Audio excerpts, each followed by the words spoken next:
thechairshot.com. Always use your head.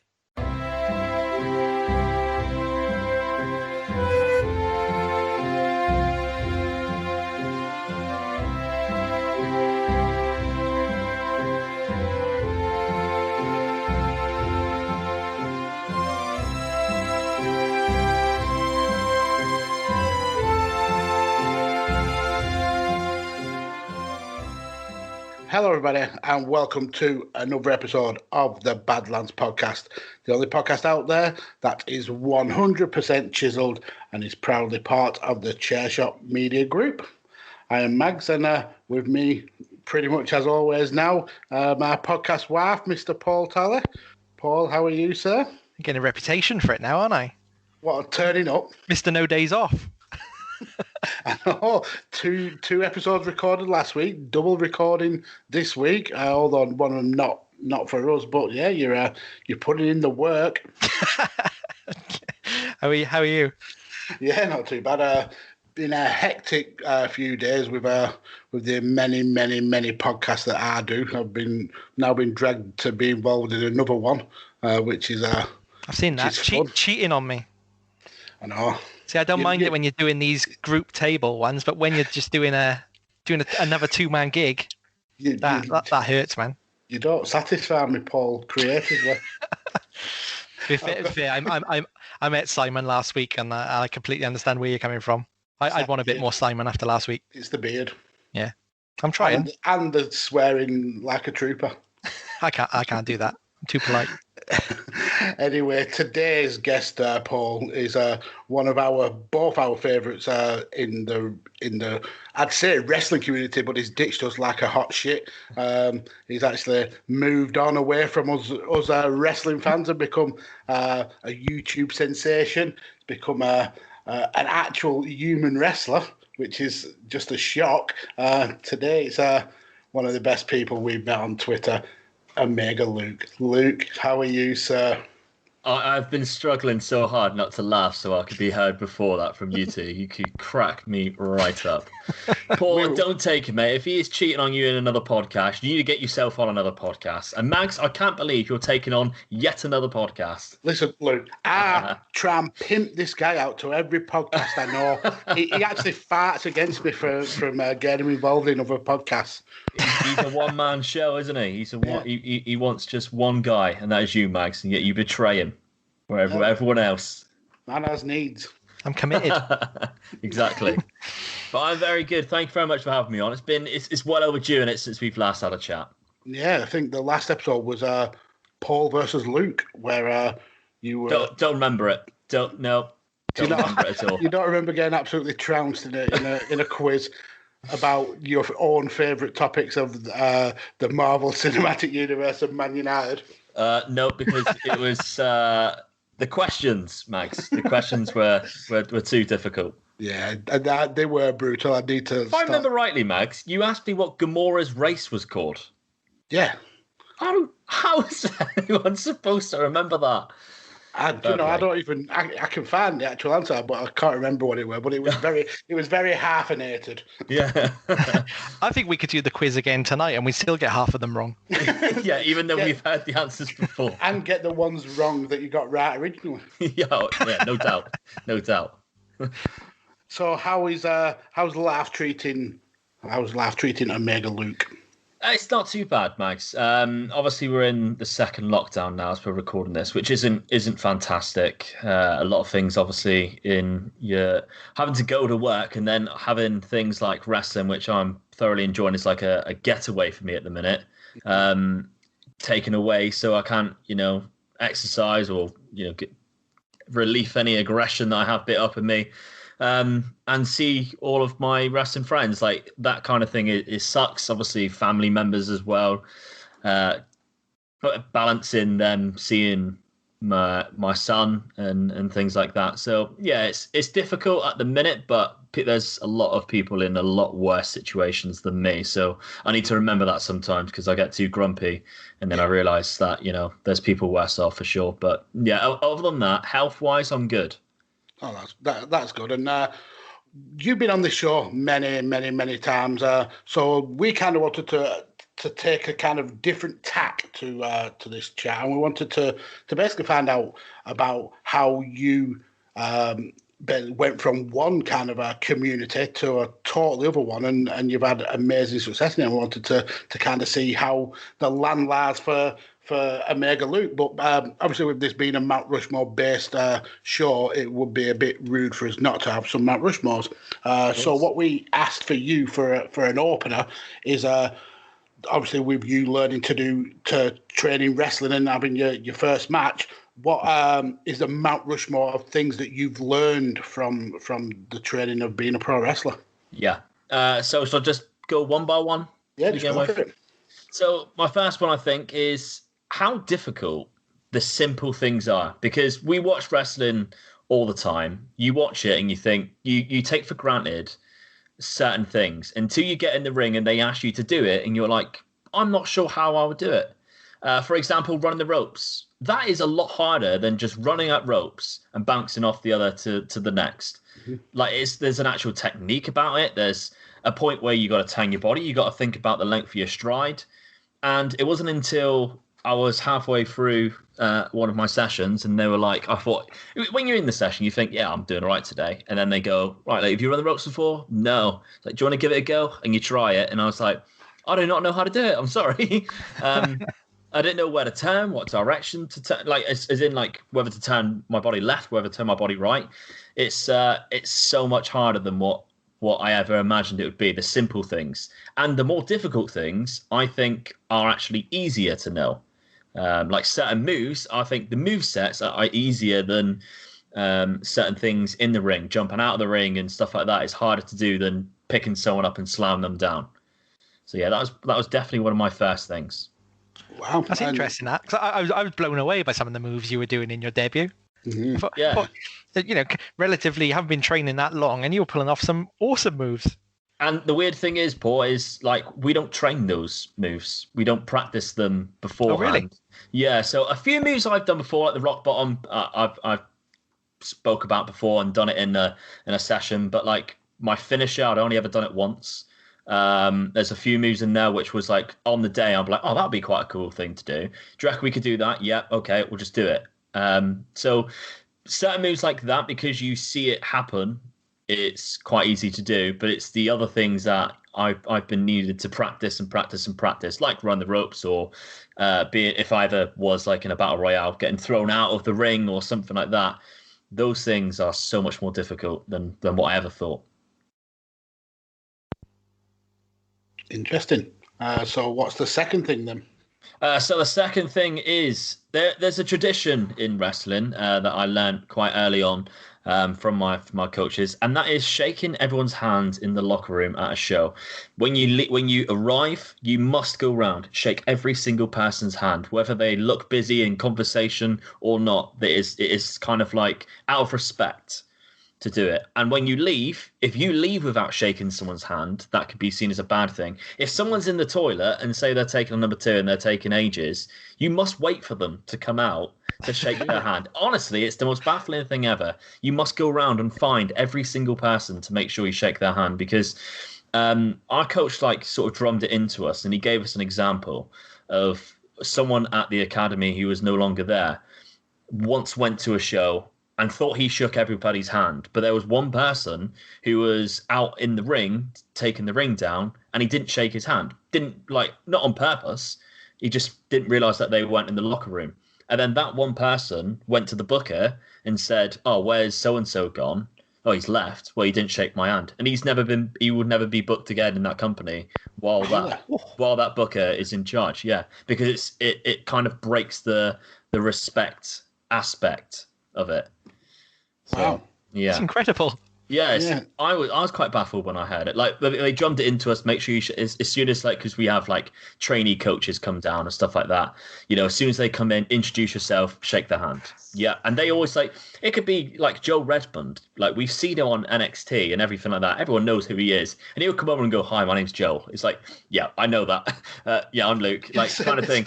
But he's been drummed into that to do that throughout the year. So he will do that to every single person, and he expects that back from you. So, yeah.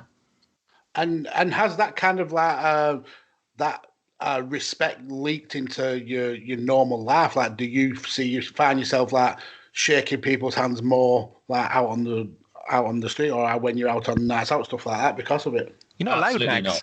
Yeah, no, I know. Obviously not in this period, but pre-COVID.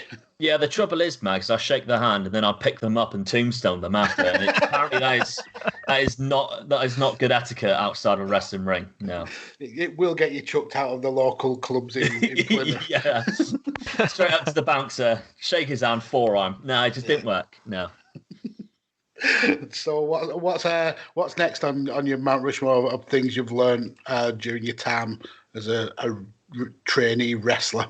So the third thing is, the harder you hit the mat, the less it hurts. So always commit to it. So when in my first session, that Grayson got me into the ring to take a bump, and he sort of said, like, you stand like this and fall backwards, and I fell backwards, and I was like, oh, that was all right, but I thought that's a bit painful. And he was like, yeah, you barely went down though, did you? I went, what do you mean? He went, you fell down, you didn't throw yourself down. I was like, oh, is that what you want me to do? It's like, throw yourself down and see the difference.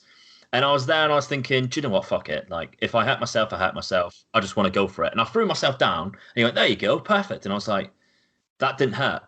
And he was like, no, it won't. The harder you hit the mat, the less it will hurt. And I've kind of got that drummed into my head now.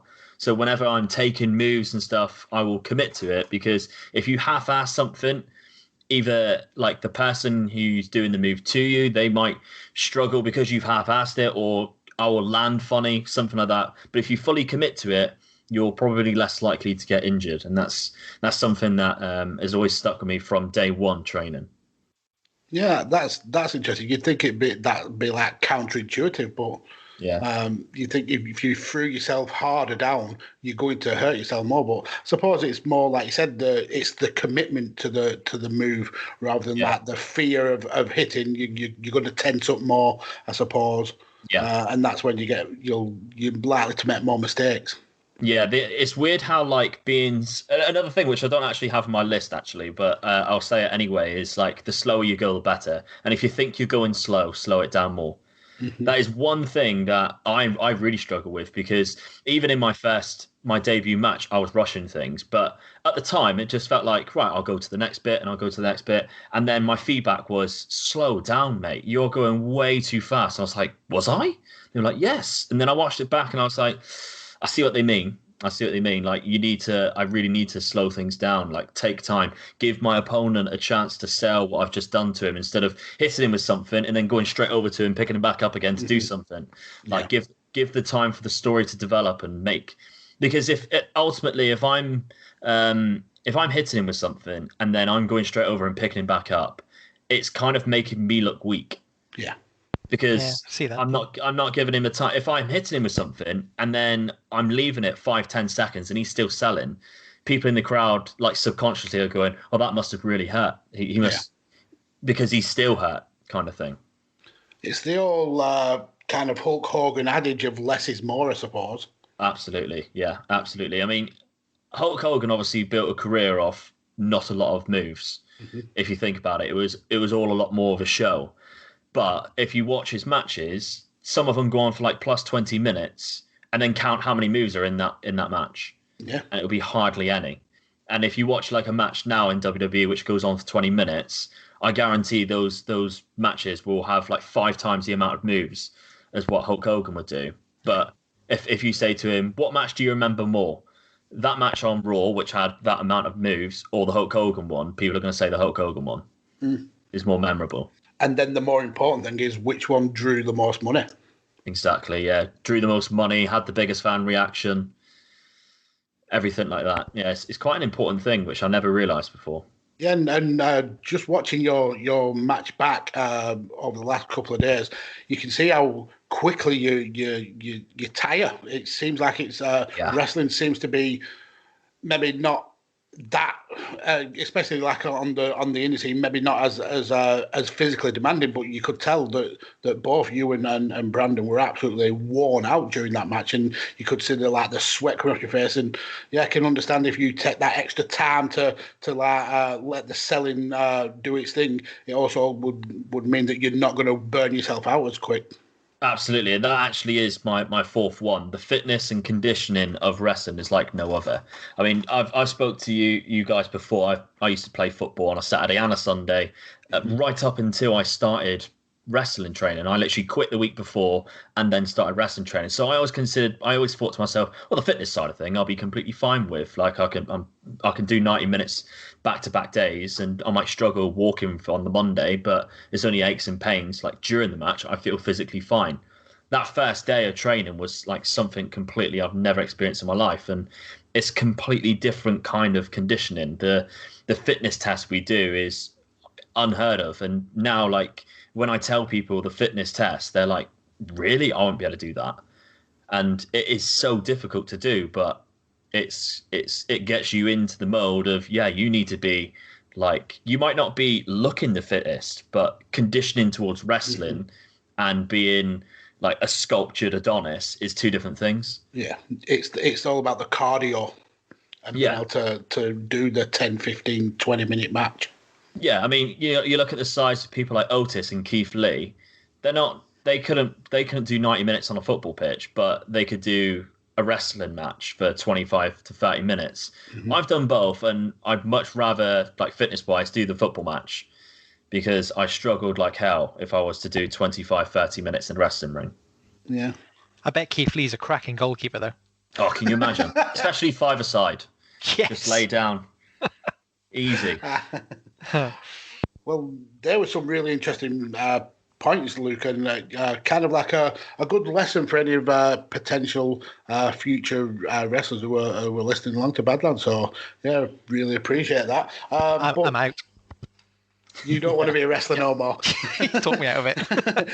that was the final straw. Well, there goes my tag team partner, Paul, doesn't it? Fucking hell. So, like I mentioned earlier, Luke, we kind of want to approach this chat with you a different way. So, me and Paul have got a few questions for you, just to kind of ask about your life and your content and the wrestling. So, we just thought we'd like go question for question. Basically, I'll ask you something, and then Paul will ask you, and then at the end we'll do the Mount Rushmore of what we're looking forward to for 2021, if that's all right with you. Sounds perfect to me, mate. Okay, so if you don't mind, Tolly, I'll go first. Go for it. So you touched on the whole kind of COVID situation, Luke, and but what I want to know is how was this kind of like this pandemic and the whole issue with being furloughed, how has that affected you in terms of not your shoot job and also in terms of your content creation? Yeah, so when the first lockdown happened, I was furloughed for 12 weeks because I just had a baby. So that was kind of like the recommendation from the NHS, isolate for 12 weeks, because nobody at that point really knew what the effects was, especially on babies and children and stuff. So that 12 weeks was perfect for me because I was off from work, be able to spend time with my newborn baby, and I was able to make loads of content. So it was fantastic, and I made the most out of it. And then this one, this lockdown, is kind of sucks because I've got to go back to work now. So content-wise, it's difficult to find the time, especially because when little Max is awake, there's not really a chance that I can make much content because he wants your attention and he's loud. So we're still waiting to move house at the minute. So I don't have a room. I'm currently like all of my computer stuff is in the front room because I was kicked out of the other bedroom where the baby stuff was because selfish. I know, right? He comes into this world, just takes over my office. Ridiculous. But no, because we were supposed to move house like over a year ago before he was going to arrive, and that all kind of fell through, and we're still waiting now. That's been difficult to create content, so I had to pick my times, and I'm doing a lot of hours after work, which contributes towards it, but I know it's worth it. So yeah, but the actual job itself, my actual full-time job, not much has changed in it other than a few more rules and stuff like that. It's just business as usual in there, really.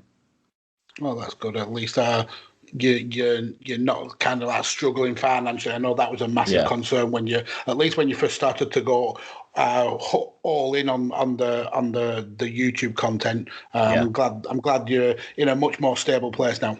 Yeah, absolutely. Yeah. Well, following on from that, Luke, outside of your job, what do you spend more time doing? Training for wrestling, including like going to the gym and conditioning and stuff, or on Football Manager creating content? Which of those takes up more time in an average week? Easily the creating content. Is it? Easily, yeah. So the training I usually do 2 training sessions a week, which is about 3 hours. I should go to the gym, but I don't. And that's mainly because of the content, really. I'm every sort of like bit of spare time that I have, unless I'm obviously seeing family or spending time with the little one, is I always think to myself, and I always took this across from even when I was podcasting, if I've got a spare hour to work on something, I want to improve just one thing in that hour. And then the next hour I'll improve something different. So I always find myself, if I do have a spare hour, I'll work on like a new intro or a new outro or something like that, or work on a new thumbnail, for instance. And I always think, like, if I keep improving one different thing, eventually it will all build to a bigger, better product. So I do spend a lot more time doing the content. If I have, say, the missus goes to bed early because she's been up early with the baby, so I'll spend like 2-3 hours then on the computer doing an experiment, trying something new on Football Manager, for instance, or editing a video, that kind of thing. So it's not even close, really. It is a lot more content than the training. Interesting. Yeah, that's probably the way I would have looked at it. Knowing how long it takes to just create audio content, I can totally kind of understand the more effort in putting into the YouTube stuff. Definitely. Yeah, I was thinking that because it all looks so impressive, and the Football Manager videos look great, and you see a lot of love and effort have gone into them. Yeah, but then well, I appreciate that, back to your debut match, I was like I said, seeing what you pulled off in your debut wrestling match, I thought he's obviously piling a lot of hours into that as well. Before the baby was here, I trained like three times a week, and they were like 3-4 hour sessions each time. So I did used to train a lot more, and then at the time as well, my YouTube channel wasn't as big, and at the time as well, I was doing the FM Scout stuff. So I pretty much did about 3 videos a week at that point. But I was focused and trying to do as much wrestling as possible while I knew I had the chance. So it kind of changed ever so slightly when the baby arrived. And then I had that 12 weeks off with no wrestling whatsoever because everything was closed, and all the time in the world to do content. So from that, then I've got into a routine of doing more and more content. And I've developed into like my niche in Football Manager videos, and to do that it takes a lot of time. And I've actually, for this version of Football Manager, I've had to bring in people from my Discord, my community, to actually help me simulate all of the years in Football Manager, because sometimes it can take like 5 or 6 hours, and that's before I've even recorded the video, edited the video, and sometimes the experiment won't even work. So a lot of time. Yeah. Oh, I bet that's a killer when you put so many hours in and then it absolutely flops. It's a nightmare. And the funniest thing is, on the weekend, I gave my simulators like 3 save game files, and I said to them, this is the instructions. If it does go wrong, let me know. So by going wrong, if they get sacked before the end of the season whatsoever. And one guy got sacked 4 times in the first season, had to keep replaying it. Another guy got like 4 seasons in, got sacked, and then another guy got to the very last season and got sacked, and they had to keep going back to the other start of the season. Wow. And I'm like, can you see why I wanted some help now? And they were like, we thought it'd just be as easy as just plug, simulate, and get to the end. We didn't realize it was this hard work that you put in behind the scenes before you'd even recorded the video. So yeah. Yeah, that's madness. That would only happen to me once. This is why we're different beasts. Yeah. That would happen to me once, and I probably wouldn't never do it again. I probably wouldn't have a PC. No, so much patience is needed. So you're working with Reach Wrestling down there in Plymouth. We spoke about you having your debut match. I mean, outside obviously the geographical factors, what is it that actually attracted you to want to work and train with Reach? So when I had the podcast, I used to have Grayson Reeves on to talk about the shows, because I used to go watch the shows myself. At the time, they were the only Plymouth. Well, they still are. They're the only Plymouth actual wrestling company around. There's a Devon one, and a Cornish one, and a Torquay one, which is all sort of about within an hour's drive of each other. But I'm too lazy for that. I'd rather just stick to the one in Plymouth, to be honest. And Reach, there's a difference between the standards as well. Reach Wrestling was just far head and shoulders above the other ones. And it's got to the point where all of the other ones have just closed down, because they were attracting, they had shows which were attracting like 12 to 25 people. Reach was selling out 200 people every show. Reach would have an academy show, and 100 tickets will get sold within the first 2 weeks. So you could just tell the standards from it. So as soon as I'd been speaking to Grayson quite often, and he said like, you need to come along to a training session at some point.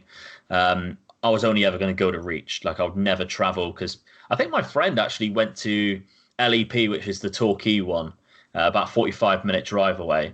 He went to it before Reach actually started and said to me like, oh, you should come along. It was decent. And I was like, yeah, it's a long journey though, isn't it? 45 minutes. It's not really, in the grand scheme of things. We got people who travel like over an hour and a half to come to Reach training. But I think if it wasn't for the fact Reach was in Plymouth, I probably never would have started. Wow, so it's that much of an influence. Yeah, I don't like long drives. I really don't. Really don't. And for someone who travels up company, up and down the country to watch wrestling. I know, and that's because I like the idea of like me and my mates in the car.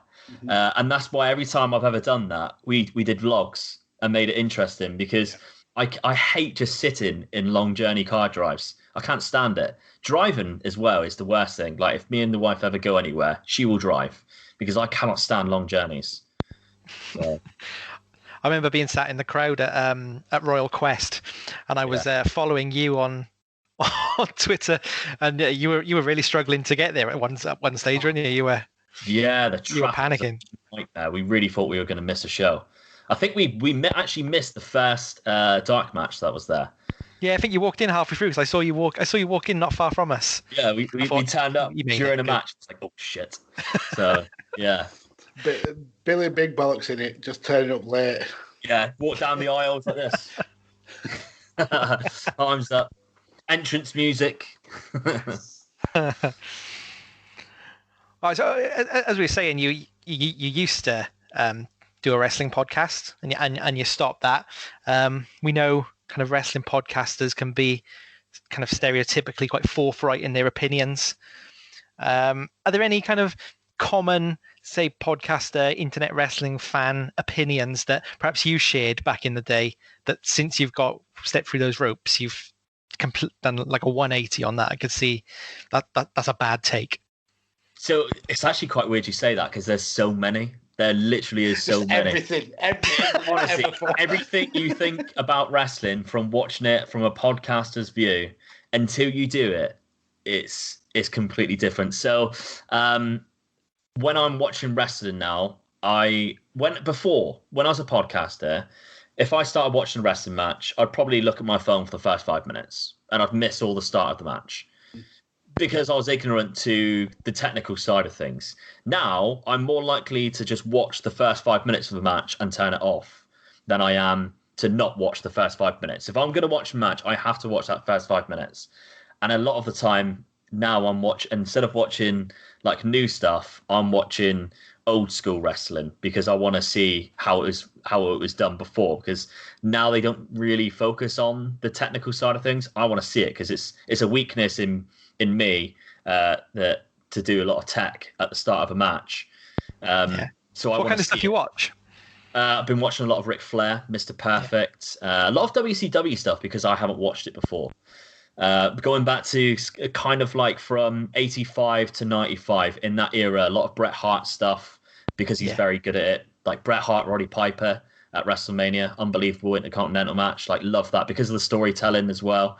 Oh God, there's a match that someone sent me, and I can't for the life of me remember who it is now.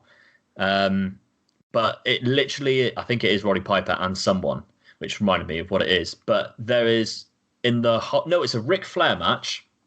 Ric Flair, Jake the Snake. And before the match starts, he DDTs Ric Flair. And Ric Flair is out for the count. But he can't pin him because the match hasn't started. And the crowd is literally chanting DDT, DDT.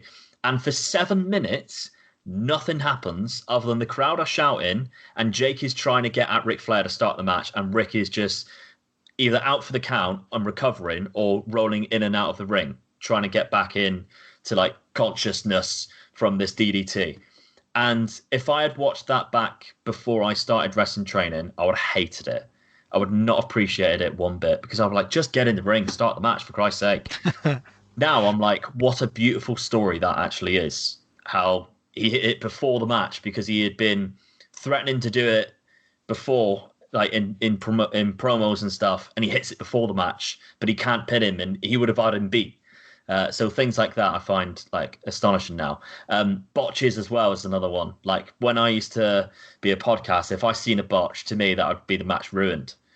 Now I'm like, oh, it's so easy to botch. Like I can understand why people have things go wrong. Like in my match, things went wrong. We had to work around it. And I think now I can notice these things. I can pick up when they're calling things now, whereas before I wouldn't be able to. So there's a lot of different things now from being just a podcaster to a wrestler that I think changes my whole perspective on wrestling completely. So basically, all wrestling podcasters, shut your mouth. You have no clue what you're talking about. You do not have a Scooby-Doo what you're going on about. Shut up and get yourself in the ring and try it. So let's go onto your debut match.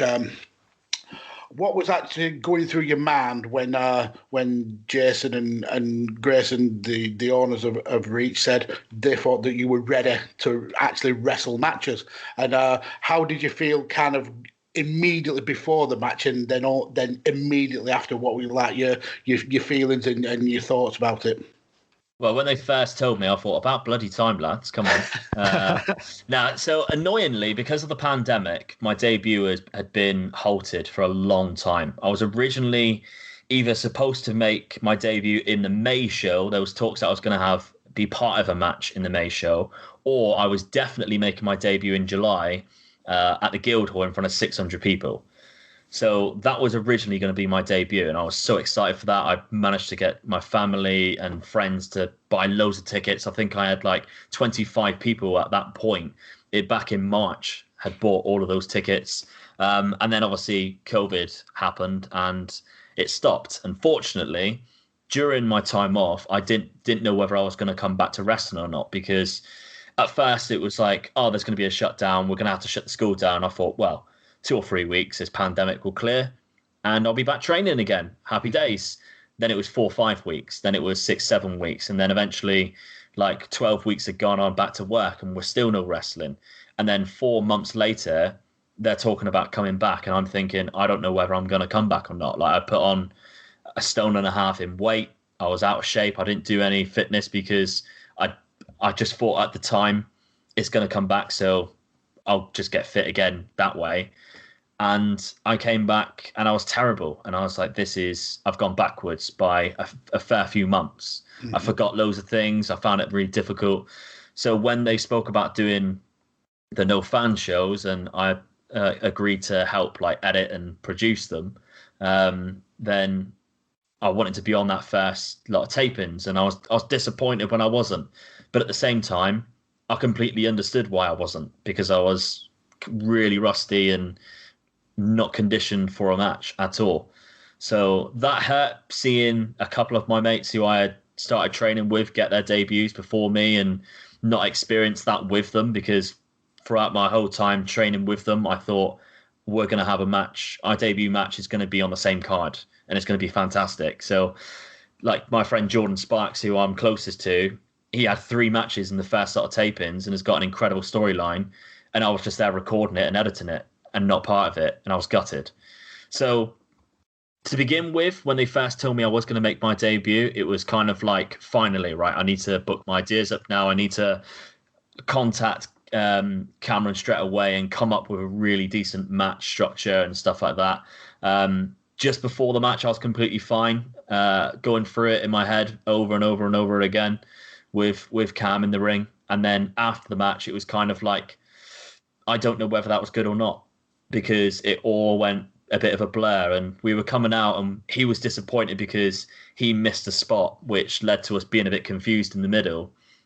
And I was saying to him, no, I think it was okay. I think, we can work around that. It'll be fine. And then we kind of spoke about it after, and he was saying like, oh, like I didn't know what we went good, going for that move. And I was like, I don't remember doing that. He said, we mucked up. We forgot a special spot. And instead I threw him off and gave him a back elbow, just so we can kind of regather ourselves and get back into the motion of the match. And he said to me, oh yeah, good going for that. And I thought, I do not remember giving you that back elbow. And it wasn't until I watched it back, I was like, oh, I did. So after the match, it was just a complete blur, really, until I watched it back. And that's when it was like going on a night out and then people telling you about things after. Like, oh, do you remember you did that last night? And then you start piecing it back together in your head. It wasn't until I watched it back that I remembered the match. Must be exhilarating. It is. It's a very strange feeling. And even though we only had like 6 fans in the crowd, like socially distanced in the corner, it was still great to bounce off of that throughout that. And that was the one thing I remember after that I actually remembered was interactions with the crowd. I remember exactly what I said to them when I went over there with a camera. I remember exactly what I said in my promo. But the actual match, doing the moves, I barely remembered anything. Yeah, the wrestling with your jacket on for like a quarter of the match and the hat still on. Me and the missus watched it together, and she's not really a big wrestling fan. She thought it was funny that she's like, why has he not took his bloody jacket off yet? You really had the kind of charisma and the patter down you, and you can see how the influence of being a YouTuber and creating content has really kind of added to that character work that you do. Yeah, I always think to myself, like, I'm not going to be the best wrestler, so I need to make my character good. I know I'm good at talking. I know I can think of things off the top of my head and say shit if a crowd member, like, heckles me or something. I know I can be quick-wit, and I know I've got some kind of thing to bounce off someone and make something humorous. Mm-hmm. But I know I'm not that very athletic, so I can't do the backflips. I can't... There's some things I can do, but I haven't shown it in a match yet. Save it for a later date. You don't want to show all your cards in one match. Correct. But I know I'm not going to be the best wrestler in the world. Absolutely far from it. I know I'm not going to be the best wrestler in the academy, but I know what my strengths are. So I'll much rather work towards that. Definitely. Yeah. You brought that to life immediately. Like it just that kind of character, if you like. Luke clicks straight away. So whose idea was it to kind of be this kind of slightly cocky YouTuber?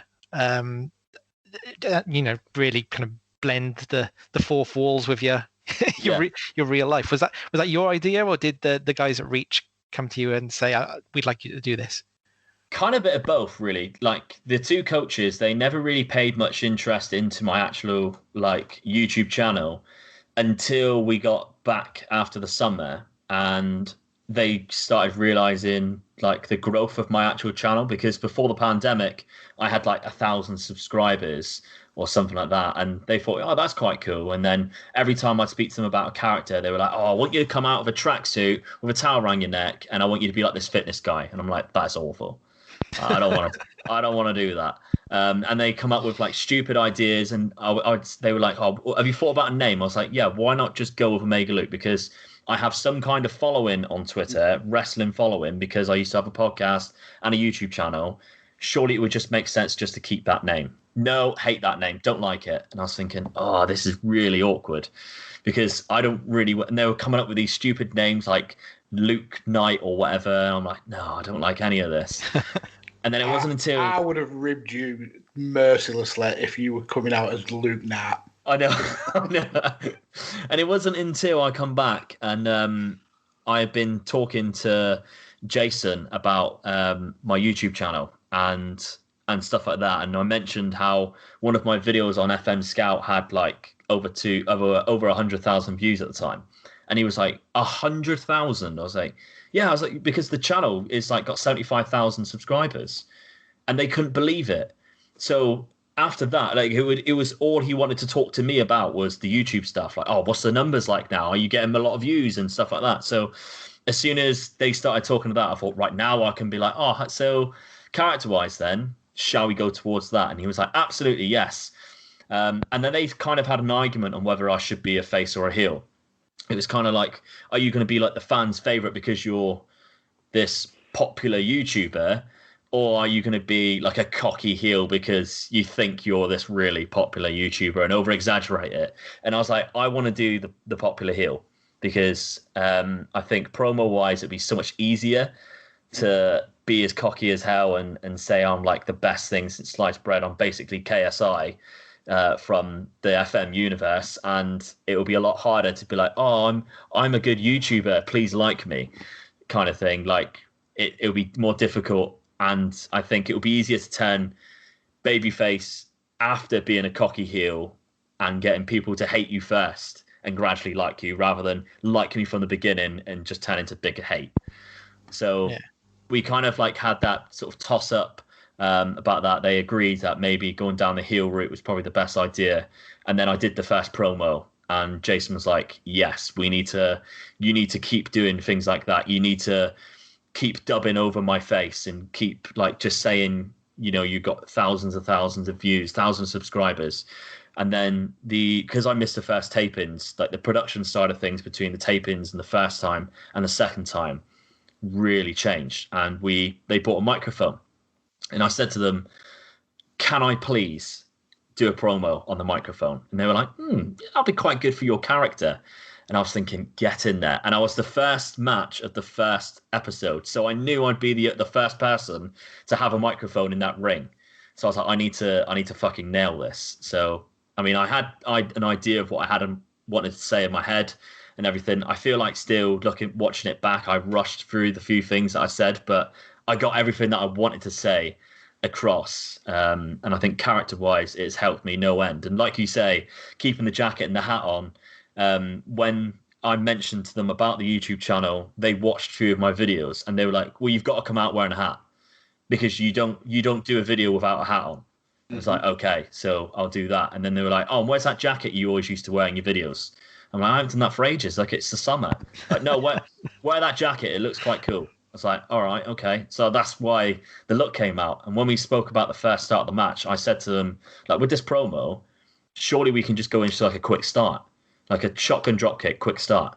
So he was like, yeah, do that. And then I was like, so I'll shotgun dropkick you, take my jacket off. He went, no, keep the hat and the jacket on. He was like, see how long see if you can take bumps with the hat on and see if it will stay on. He was like, it will be fun then to see whether it stays on or not. And it got to the point where I was like, I've got to take it off. I can't keep going because I strapped the hat on so much. In the end, I took it off, put it on him and hit it with it. So I was just like, I had to take the hat off eventually.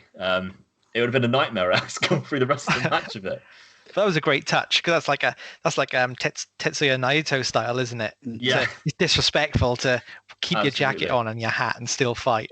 Yeah, and then the other bit that's just come back to me. I loved was you grabbed the hand camera and vlogged a bit of the match. That was very Jericho-esque. Class. Yeah, I thought that was a brilliant touch, and I think it shows that you can have way more fun as a heel than you can as a face. Absolutely. So the spot that we did with the camera, I had that wrote down as an idea for months since lockdown started. And it was because I watched The Rock versus Stone Cold Backlash 99. Mm-hmm. Obviously, The Rock takes the camera. They're on the announce table. The Rock takes the camera. He's looking down at Stone Cold, talking trash to him. Then he looks into the crowd.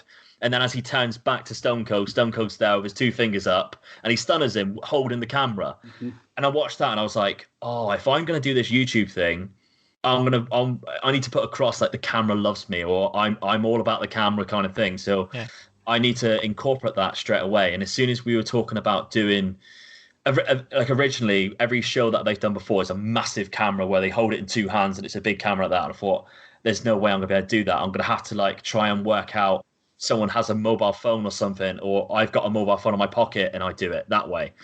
And then as soon as we started doing the recordings, it was all GoPros and in a really small handle. And I was like, that is perfect for that kind of spot. So as soon as we started doing that, I thought that is exactly what I need to do to be different than everyone else. No one had done that before, and I just wanted it to be slightly different and fit my character at the same time.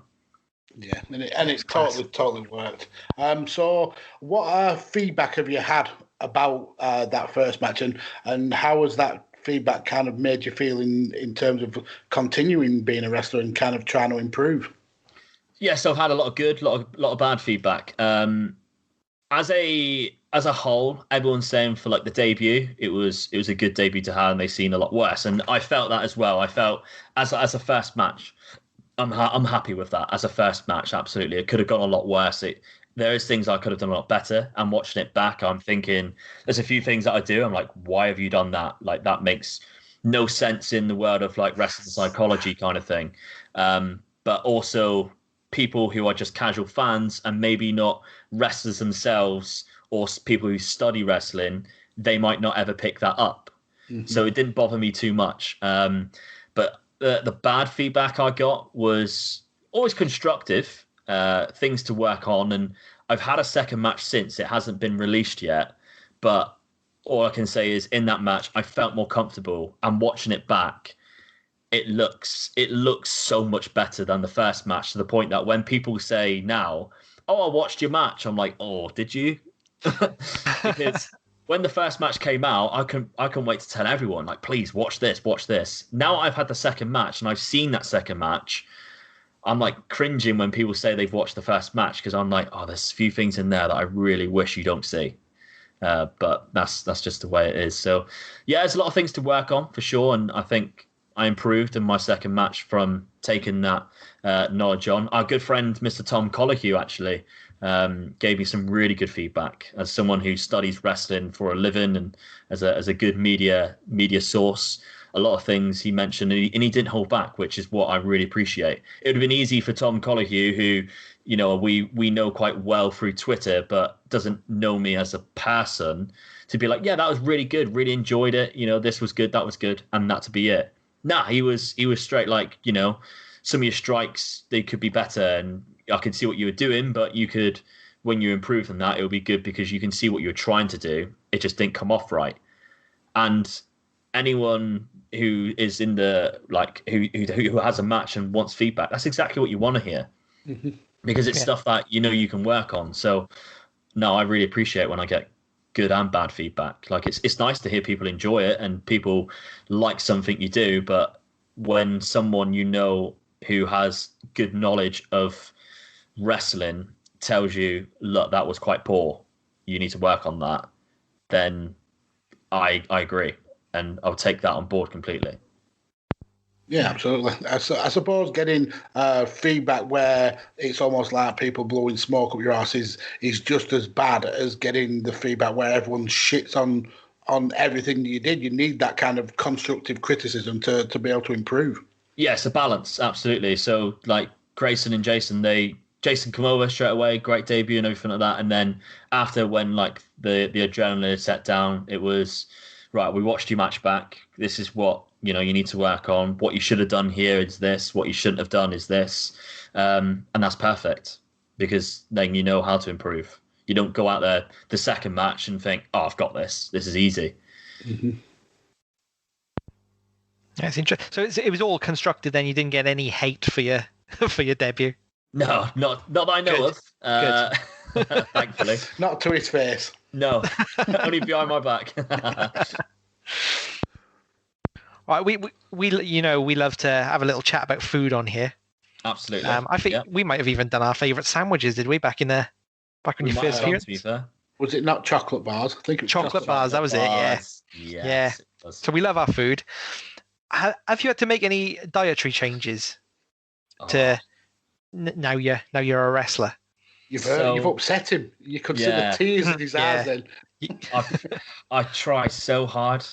I really do. It's very difficult because about 3 years ago, I put on a lot of weight and I was going to get married. And I was training for a Tough Mudder. So I was really strict with diet. And I lost like 2 stone in a really short time through carb cycling. And then when I started the training, I didn't really focus on my diet too much because I wasn't in bad shape. I was just making sure I cut out a few fast foods, really. And then when I come back the second time after lockdown, the amount of times on a Sunday I've said to the missus, right, tomorrow I'm going to start eating healthily again. And then I go into work and it's like, oh, it's chicken curry day today. I'm like, oh, chicken curry, lovely. I can't help it. The canteen food is really nice at my work, which is really frustrating. But I've started, it's really annoying because I've started taking like nice food on and what I class as a balanced diet, not strict diet. So I still have food that I enjoy, but I try and eat less of it. And I've cut out biscuits because during lockdown, biscuits were my best friend.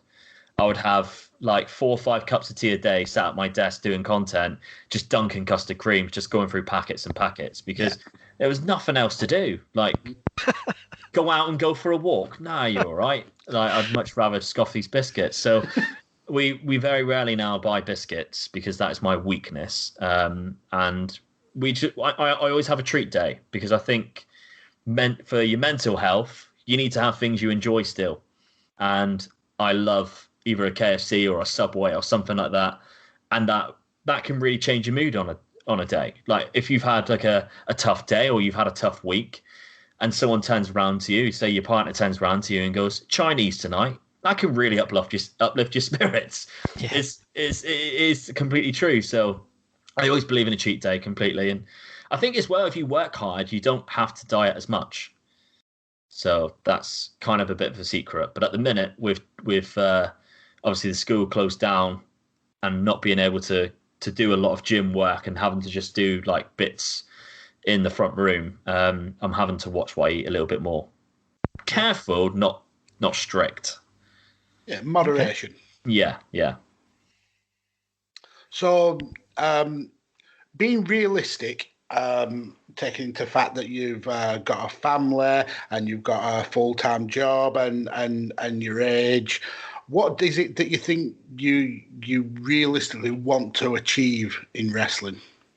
So I get asked this quite a lot, to be honest, because a lot of people who don't really follow wrestling, they always just think, oh, so you want to try and get into the WWE, because that's the obviously the go-to, isn't it? That's the top echelon, the top bins of wrestling to most people. Never have I ever thought that I would ever make it that far. So my expectations are, originally it was I just want to have a match. Now that I've had a match, I want to have a match in front of a decent crowd where, we don't have the pandemic and, I can actually wrestle in front of my friends and family and have that buzz. And I was saying yesterday to someone else who was asking me from the Football Manager community, like, how far do you want to take this? Like, if I'm only ever known in wrestling as someone who had some good matches locally in the Southwest, even if it's for only ever Reach, and I never wrestle for another company again, I'll be absolutely happy with that. All I really want is to have another match. If I only had to have one more match, as long as my friends and family were there in the crowd to see it live rather than on a recording, I would retire happy. That's fine with me. Like, best case scenario, I'll win a title at Reach for me. Anything else is a Brucey bonus. Like, don't get me wrong. If Triple H rings me up tomorrow and says, Luke, there's a spot on NXT UK, are you interested? I'm not going to tell him I'm going to check my schedule. I would be there. But on the other hand, if that never happens, or I'm never even close to it, or I've never worked for another company other than Reach, it's not a disappointment for me. I've done what I wanted to do to begin with. So I'm happy. Yeah, it's sensible to have that temper those expectations, and if you overachieve, it's more to be proud of, I suppose. Yeah, absolutely. And I think the trouble is as well, like with my YouTube stuff, I'm the complete opposite. So people are saying to me, "Oh, your channel's doing really well." I'm like, "Nah, it's not doing well enough for me. Like, that's my attitude with that, because I think with the wrestling side of things, I know I have limitations, whereas YouTube and stuff like that, nobody really knows what the limitations are. Like, that anything is possible. People who are really terrible content creators have really astounding channels, like sizes, and can make a lot of money. And that's what I want to do in that world. Whereas wrestling, I'm happy as to take it as a hobby and enjoy it. I take it seriously, but at the end of the day, it's for an enjoyment. It's a release for me, and it's a social thing as well. Like, I'll go a little bit off topic here, but when I was doing the football, the reason why I wanted to quit football was because even though it's a team sport and everyone in my team, our one goal is to win a match. Everyone used to argue every Sunday, and I'd be like, why am I here? We either lose or draw every week, and if we do win, it's a miraculous occasion, and all we do is have a go at each other. And I come home and I go, I don't know why I do this. I go to wrestling, and it's a very selfish sport, because technically there should be one top title and everyone should work to go to that. So you have to push people out your way to get to the top, where it's far from that. You go to training and everyone's hugs and kisses, everyone loves each other, and we all get on so well, and we're constantly in group messages with each other. We're acting like we're best friends because we see each other more than you see your own family. And that kind of feeling of everyone's togetherness, it's very cliche, isn't it? But it is like a family, and it's really enjoyable that way. So it's completely different to what I ever thought it would be, and it's a social thing as well. Good for the mental health. Mm-hmm. Sounds fantastic. Yeah. So, Tyler, have you got a question now? Well, I'm out of wrestling questions. Have you got any more wrestling questions? No. Or should we move on to content creation? I'm ready to go on about Football Manager, definitely. Go on then, Maxie, baby. Fire away. Do you want some Wonder Kids, do you? That's why I'm in the Patreon, mate, so I can get those early releases. But you've mentioned your Football Manager on YouTube and how you kind of really criticise how much you've grown. But from our point of view, we think you've done absolutely amazing. You've really blossomed as a content creator. You've got this real community built up around you with the Discord and the amount of subscribers on YouTube. How does this kind of community that you've built up, how does that affect and inspire the content that you create? It's a massive help. Really is a massive help, because before Discord, like, I had the only way I could speak to people outside of YouTube, really, like when I used to do live streams, for instance, was Twitter or Facebook. And I used to have like one or two people message me on Facebook and a few people message me on Twitter. And other than that, like, it would just be YouTube comments that I would get feedback from or stuff like that. Now, like, what I love about my community the most is that I have no part in it whatsoever. The only thing I ever do, and Mags, I think you're in my Discord, you can probably back this up, I hardly ever write in it. But there are people who write in it on the daily basis, and they talk to each other as if they are good friends, because that's how they met. They talk to each other all day, every day. They talk Football Manager. They talk what's happening in their real life. And the way I look at it is, that's probably helping someone.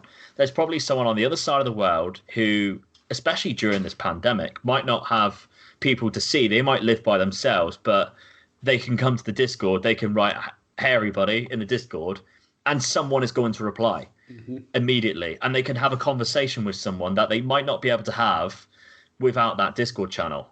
And I love that. And of course, content creation wise, it's fantastic. If I put like an idea out there, I'll get a response, whether they think it's a good idea, bad idea.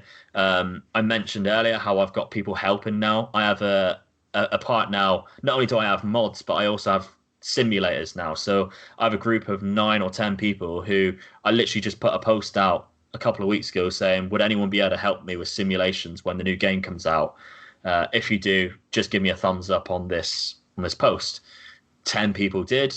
We've started a group chat. They're talking right now because I can see it ping up on my computer. And they're talking about simulations that they are doing for me. And I haven't even asked them to do it.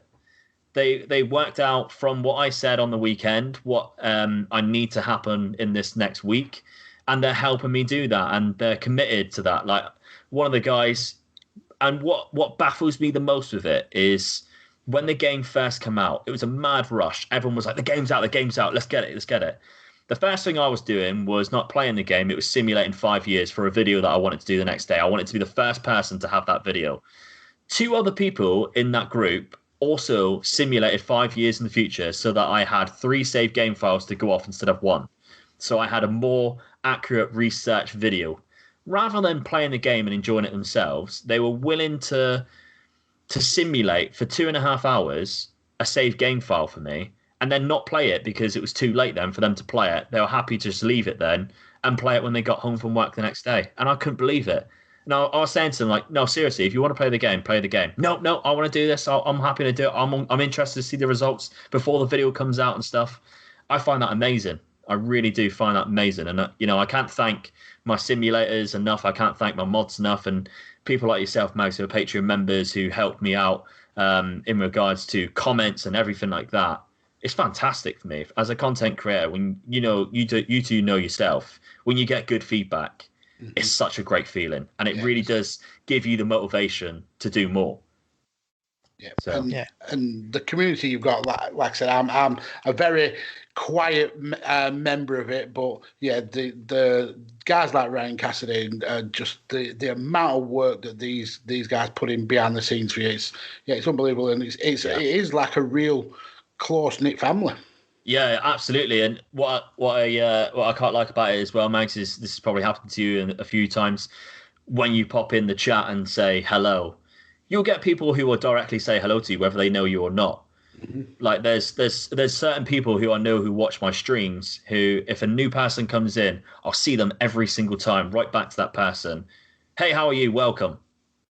And kind of like the wrestling thing where you shake everybody's hand. Yeah, it is, and it does my job for me. Like if I miss that comment, that guy still feels welcome.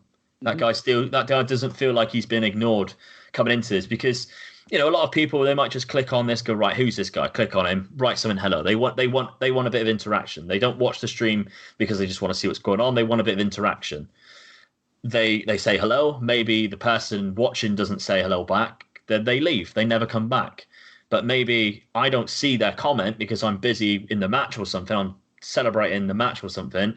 But someone in the chat writes back to them. They'll write back to that, and then I see their comment. So it works well for me, having the community that I have, very friendly.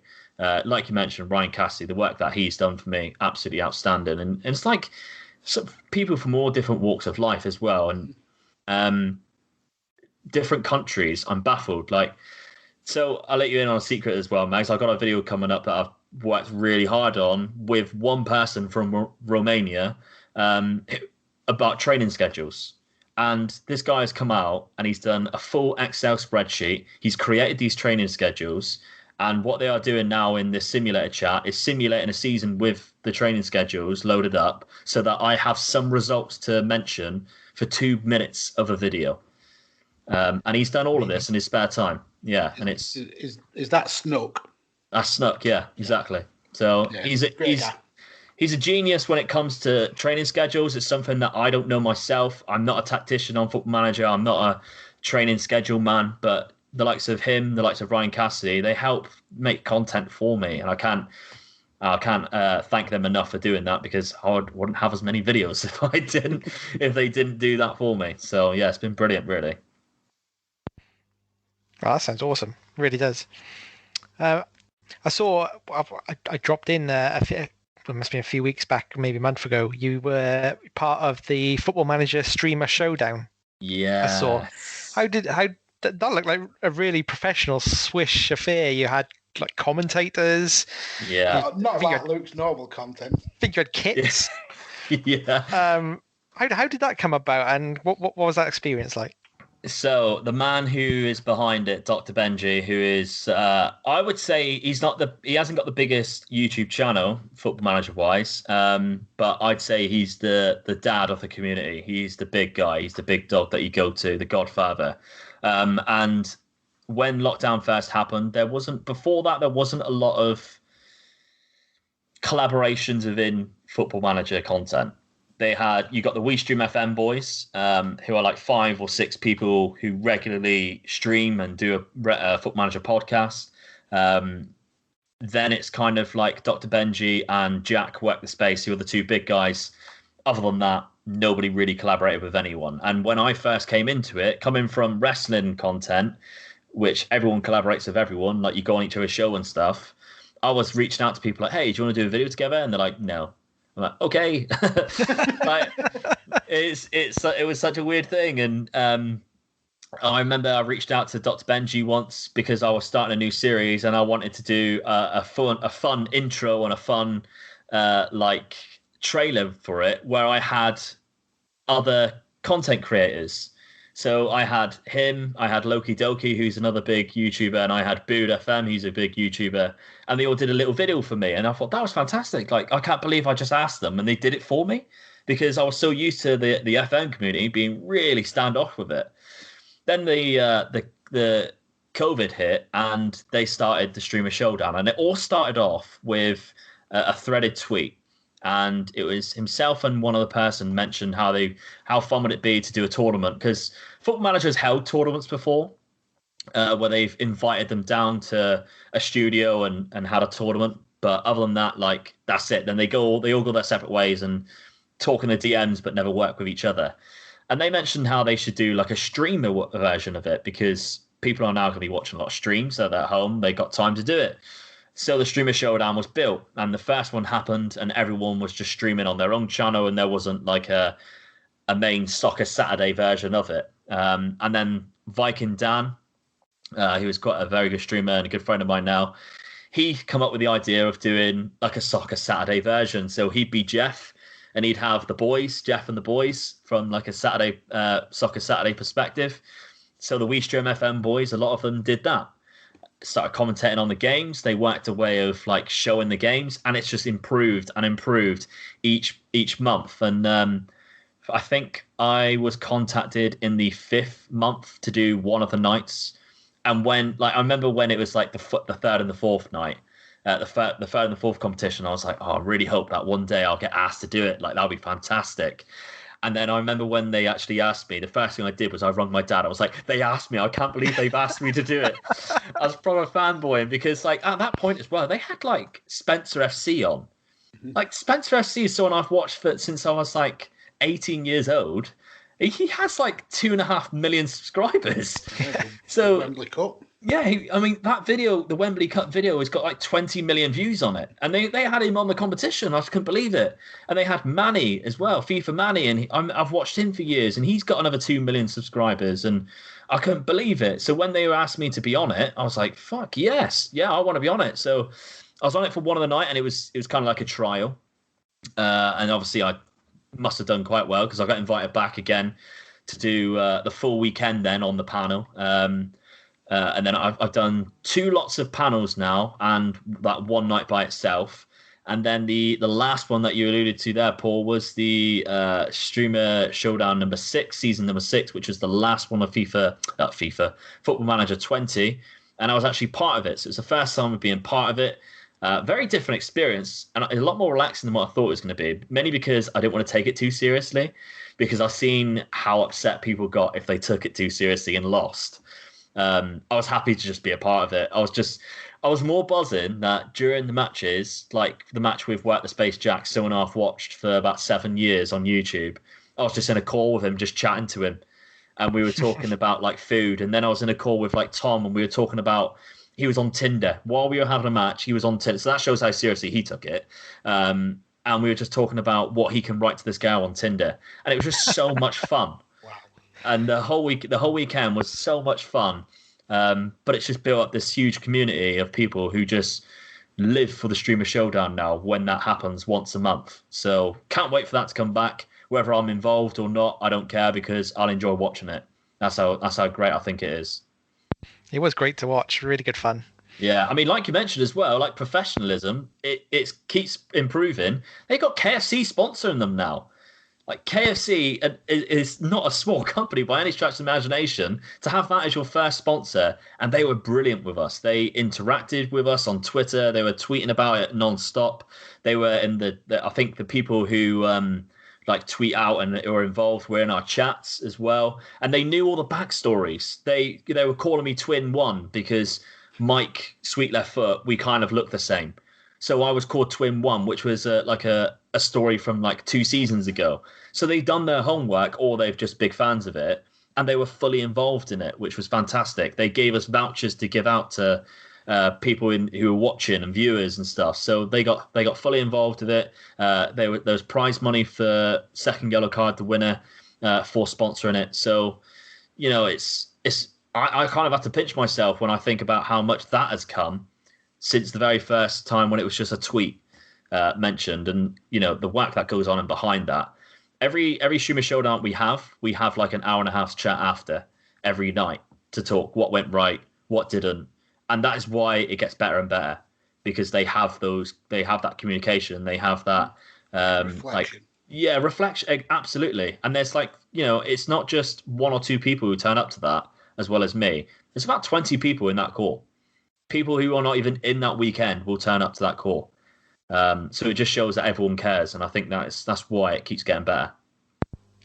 Yeah, it seems like it's just another amazing community that you've jumped from being like in the wrestling community to now being in the football manager community. What do you miss about the wrestling community, and what do you what things are you glad that you're not a part of with it anymore? I'm not just saying this because you guys are here, but I miss speaking to you guys a lot less than what we used to. So that is genuinely true. And people like Josh and JPQ, I miss people like that, because wrestling is a passion of mine, and now I feel like I don't speak about wrestling as much. Especially what's weird is a lot of the people at wrestling doesn't watch any wrestling that I watch. They watch something completely different. So I still don't have that. If I wanted to talk about a New Japan show, I'd struggle to find someone to speak to about it now. Whereas, when we were part of Brainbuster Radio, we'd all be watching the New Japan show all at the same time. There'd be no doubt about it. So if I was tweeting about it, you'd be writing about it at the same time. So things like that I definitely miss for sure. The collaborations and creativity side of things, and speaking to people of all walks of life, I think I kind of miss. I miss talking audio now, which is weird, isn't it? Because I moved away from it because I wanted to do video content. Even before I left wrestling, I started doing YouTube stuff. But I do miss audio content, recording things with people like you guys, because I hated doing it by myself. So I had to have guests all the time. Interviews as well. I mean, I tell you what I do not miss is trying to get someone to interview. That used to be. I don't know how Kurt Johansson has so many guests. Really don't. He's been killing it this last. He has been absolutely smashing it, like guest after guest after guest, like 4 or 5 guests a week. I used to struggle to get 4 guests a month. If I got 4 guests a month, I'd be like, what a month that is. Like, I don't have to actually have anyone on who's not a wrestler on my show, like for an interview. He's having like big names as well. He had Omega Luke on the other week. He did. But no, that's one thing I do not miss is the work behind the scenes of trying to find guests, stuff like that. And I definitely do not miss wrestling fans, because we know a lot of them are dicks. Exactly the word I was going to use. Exactly the word I was going to use. A lot of them are dicks and very opinionated. Whereas you kind of get that in FM, but it's a lot less opinionated. And in FM, obviously, there's a lot of statistics and stuff. You get people who sort of say, I'll do a tactic video, for instance, and people will write on it saying this tactic was shit for me. And you're like, well, what do you want from me, mate? Like, I've shown you 5 teams it's done really well for. If it hasn't done well for you, I'm sorry. But I don't know if you've seen my tweet before we come on here, but I genuinely, this is a serious comment I had on a video of doing a tactic tester video. Someone wrote on it saying, don't like downloading a tactic. To me, that's cheating. I thought, why did you click on the video then? Exactly. Why are you watching the video? You can clearly see it's me talking about a tactic before you even click on it, because I'll talk about the title includes me talking about a tactic. Why click on it? What a waste of time. But yeah, that's one thing I do not miss is wrestling's wrestling fans' opinions and stuff on Twitter. Like the beef we used to have on Twitter. Jesus Christ, don't miss that. I mean, to be fair, you've had that beef in the FM community as well. God, haven't I just? Thankfully, though, I can talk about it on here because I doubt much of the FM community will hear it. But everything that I did that video on, it came out as true. And the guy who I did the video about was sacked a couple of weeks ago. And the owner messaged me and said, you know, what's your opinion of this? Yeah, no, he didn't. But I was thinking, is he gonna? But no, he didn't. I wouldn't have gone back anyway unless I had a lot more control over things than what I did previously to stop the same thing happening. But when he told me the reason why he was sacked, I was like, well, I complained to you about that. And he goes, did you? And he looked all the way back through the conversations. And back in January, I sent him the exact same thing. So he was like, yeah, my apologies. You did. So I was like, told you sat the wrong guy. So, yeah, all that beef I had, I was right in the end, which is fine. I don't like being wrong. Mags and Paul, I don't like being wrong, so thankfully, it all came out as I'm fine. I'm in the clear. That quiz must have really hurt you last year, then. It seriously did. I was wrong a lot. So, Luke, by the time this episode drops, FM 21 will be out of beta, it'll be in full circulation. We'll get those kind of like day one patches sorted, and you'll be deep into creating content for it. Stuff like your tactic testing that you mentioned, the amazing Twitch series that you do, and then last season if you had the Eintracht Frankfurt save, which was one of my absolute favourites. Youth to Go, which is it's always a good time, and the amazing World Rotterdamination. I thought that was a brilliant concept. Yeah. What's your plans for Football Manager 21? Are you going to be bringing back some of these contents, or are you going to be bringing something kind of new and untried to the table? So FM20 was a bit of an experiment phase for me, to see what worked, what didn't work, what can make my channel grow the most, what I enjoy the most. And series stuff like World Rotterdamination, don't get me wrong, absolutely loved it. But for a channel my size, is it healthy for a channel my size? Probably not. Because although the first episode banged over 1,000 views quite quickly, by the very last episode, which was a Champions League final, it barely scraped 500 views. So they were a big drop-off. Massive drop-off. And that's because it's a series. If you don't watch from the beginning, you're very unlikely to pick it up season 5. So I've kind of learnt from that. And I think you've seen a few of the things I did in FM20, like the 7 deadly seasons, which I basically just simulate 7 seasons, but I do it across like 3 or 4 episodes. So it's easy to digest. You don't have to make a huge commitment in your life every Monday, Wednesday, Friday to watch it. It's very easy to watch. So they might eventually come back, but for now on the YouTube channel, I'm staying away from series stuff. It is going to be player spotlights. It is going to be tactic testers. It's going to be a lot of instructional stuff, wonder kids, things that will help people play the game, experiments which people might find interesting instead. And then on the Twitch side of things, I've started this weekend just because it got to Friday and I hadn't actually played the game because I was doing so much content for it. I actually played a match and I thought, Christ, in a minute, I'm going to have to do videos on something to do with the match or something to do with the actual game. And I'm not going to know what I'm talking about because I haven't played it. So I thought, right, I'm going to do a series. I'm going to do a stream. So I streamed Eintracht Frankfurt again on FM21. And it was amazing. What a weekend I just had streaming wise, like the interaction I managed to pick up some like Eintracht Frankfurt fans, like the ultras doing hype videos.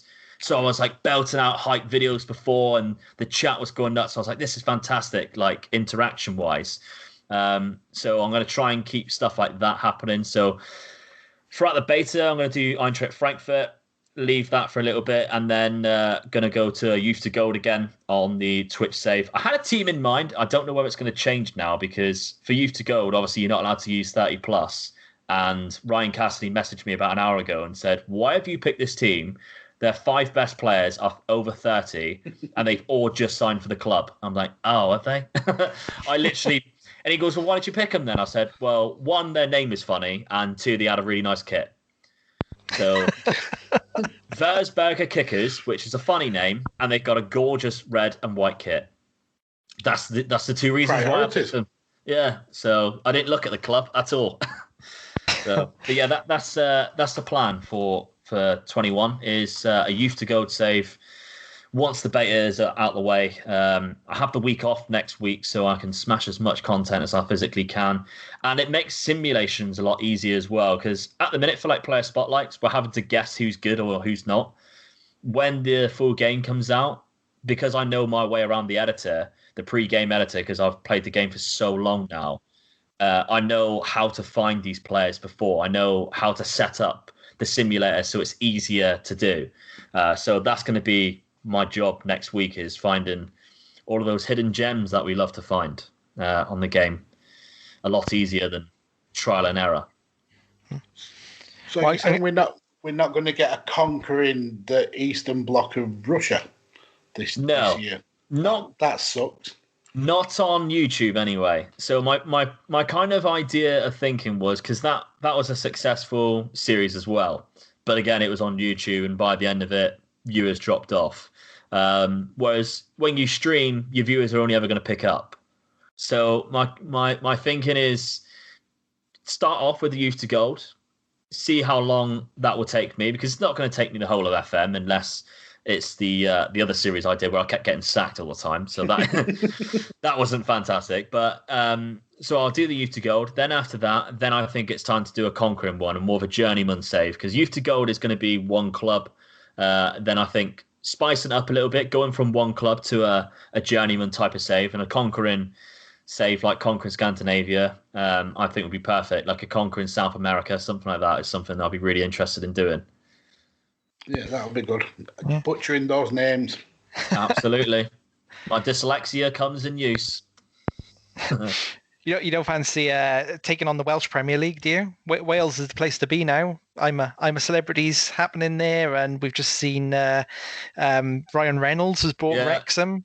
What is your team, by the way, Paul? My team's Liverpool. I don't know. There you go then. That really good. Welsh. It's close to Wales. I'll give you that. If you had to pick a Welsh team, who would it be? Well, my local team's Cumbrian Town. I couldn't even tell you if they still exist. They were a Welsh Premier League team, and they had a few dalliances in the UEFA Cup back in the day. I remember the Dynamo Kiev beat them like 12-0 once, I think. Yeah. Well, Paul, you are really selling this journey in Wales. Really selling it.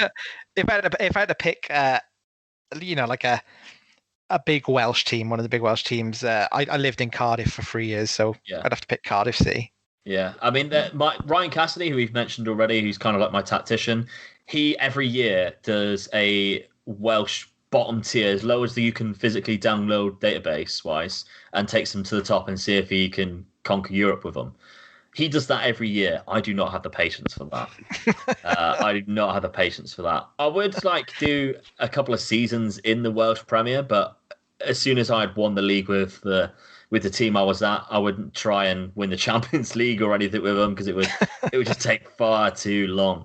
Don't have the patience for those kind of things. Is that kind of thing possible on Football Manager? Could you do that? Yeah, so Jack Weck the Space, who's the biggest FM YouTuber, he's got over 120,000 subscribers, sorry. I watched him do a series, and it's my favorite ever series, even out of all the ones that I've done or watched. It's my favorite ever series because I watched it from the beginning to the very end. He created a club in Gibraltar called Gibraltar Apex. He started in the second league of Gibraltar, worked his way up to the top, and then tried to win the Champions League with this Gibraltar team and bring Gibraltar as a nation to a World Cup. And I can't remember. I don't think he ever did win the Champions League. I can't remember if Gibraltar managed to get to the World Cup or the Euros. He did one of them, I think. But it was the most fun save I've ever seen and watched, because it is a huge journey of years and years into the game, like 25, 30 years into the game. And it was brilliant. Fantastic. Wow. But so it is doable, just not by me. Well, I'm going to test your scouting skills now. All right, sounds good. So me and Magsy here, if we were in the game, what do you think our top attributes would be?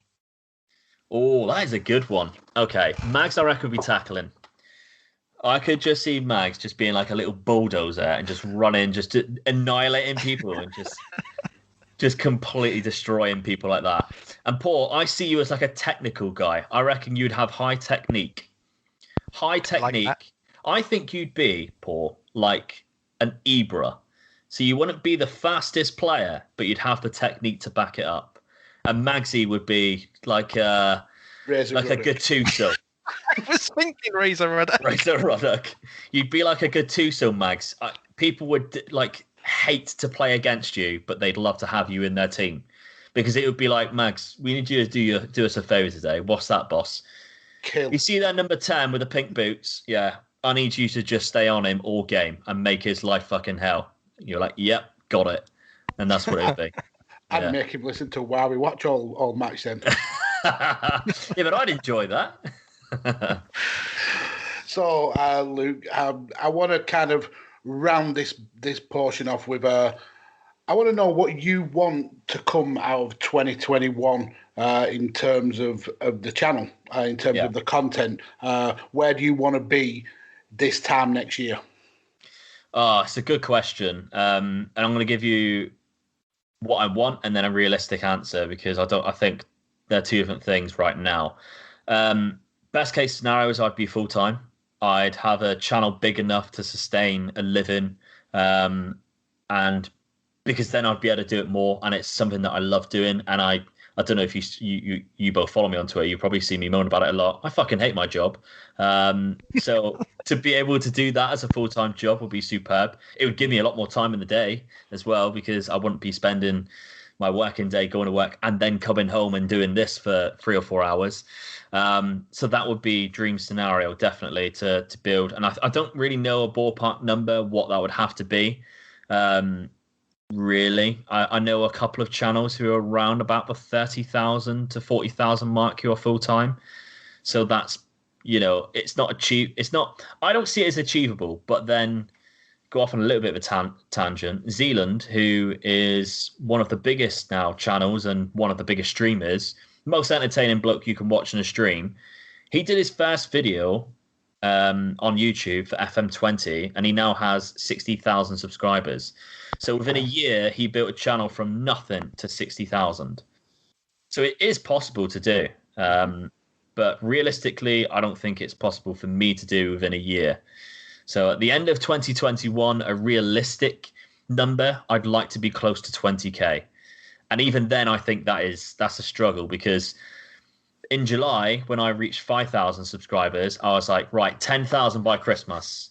Now we are like a month and 2 weeks away, or a month and a week away. So 5 weeks. I'm nowhere near 10K. So it's difficult. And I've never had that where I haven't reached a goal yet. So far on the channel, it was, right, I want to reach 1,000 subscribers before Christmas, which was last year. Did that. Right, I want to reach 2,500 subscribers before Valentine's Day. Did that. Right, I want to reach 5,000 subscribers before my birthday. Did that. Now it's like, right, I want to reach 10,000 before Christmas, and I'm nowhere near it, and I'm like, bollocks. So I have took a bit of a confidence dip from that. Pick myself up, dust myself off, and so far so good in FM21. The numbers aren't as high as what I'd like them to be, but they're a lot better than what they have been on my channel. So yeah, so 2021, I'd like to stream a lot more and make that bit more substantial because I was very inconsistent throughout FM20 with streaming. And the more you stream, or the more consistent you stream, the more likely you are to have people coming back. So yeah, those are kind of my realistic goals and what Luke really wants, which isn't very likely. Dream, believe, achieve. That's my all kind of mantra. If you push yourself, even if you don't exactly reach the goal you've set out, you're still improving day on day. And with Football Manager 21 coming out, I'm sure that'll help with a big boost in views and subs anyway. So hopefully it still could be achievable. Yeah, I mean, I posted today actually. So 3 days ago, I reached 6,000 subscribers, and I was like, cool, nice, right, road to 10K. And then today, I looked at my subscriber count for the first time since then, and it was 6,504, I think it was, something like that. So I was like, Christ, 500 subscribers in like 3 days. So I quoted that tweet with the tweet of 6,500 and put like little milestones, like on the road to 10K. Mm-hmm. And I had a guy called Rich Lee message me, who I spoke to quite a lot in the DMs. And he's a FIFA YouTuber with nearly 200,000 subscribers. So he does it full time. And I spoke to him quite a lot, but he loves Football Manager stuff. And he used to watch my stuff on FM Scout. And he wrote to me saying, like, don't see that as a little milestone. Think of that as how much of a percentage of your channel that is to gain in 3 days. Like, that is fantastic growth. And I thought, he's actually right, to be fair. I come home and said that to the missus, and she said, yeah, but also think of it this way. Put 500 people out of our front door and think that's how many people subscribed to you in the last 3 days. And I was like, yeah, actually, that is quite a lot. I think sometimes it is great to be like, right, I want more. I want to set unrealistic goals so that I can't ever achieve them, but I will achieve the best that I can possibly achieve. And then like the disappointment is I'm keep striving for more and more, but also at the same time, you've got to sit back and appreciate what you actually have done and kind of like pat yourself on the back sometimes, because you can beat yourself up about it. And I think that's the problem I had when I had a confidence dip. I beat myself up because I was nowhere near 10K. I know I'm not going to make 10K for Christmas. And I started like contemplating, am I ever going to get to be a full-time YouTuber? Whereas if I'd looked back and thought, Luke, you managed to get 5,000 subscribers in just over a year. That's quite unheard of for a Football Manager channel. Really, it would have been the boost to propel me rather than have this confidence dip that I had. So it's a balance, isn't it, at the end of the day? Mm-hmm. Well, I know that whilst you kind of put these unrealistic and kind of these hard to achieve goals for yourself, the fact is that you've got so many people out there who totally enjoy your content, and that's one thing that I think you could be incredibly proud of. Yeah, thank you for that. I appreciate that. It's not a problem. So let's round this off with a Mount Rushmore, scene as we are technically a Mount Rushmore podcast. Absolutely. What we decided on was with this being kind of going up towards the Christmas episode, we'd like to hear your hopes for 2021. So you'll have a Mount Rushmore. Me and Paul will come up with one, and just kind of like what you want to come out of the next year. So cool. Let's go with you first. So I've actually kept it to wrestling as well, actually, because this is a wrestling-based podcast at the end of the day. So I've kept it wrestling. And my first one is, of course, I would like crowds to return to wrestling.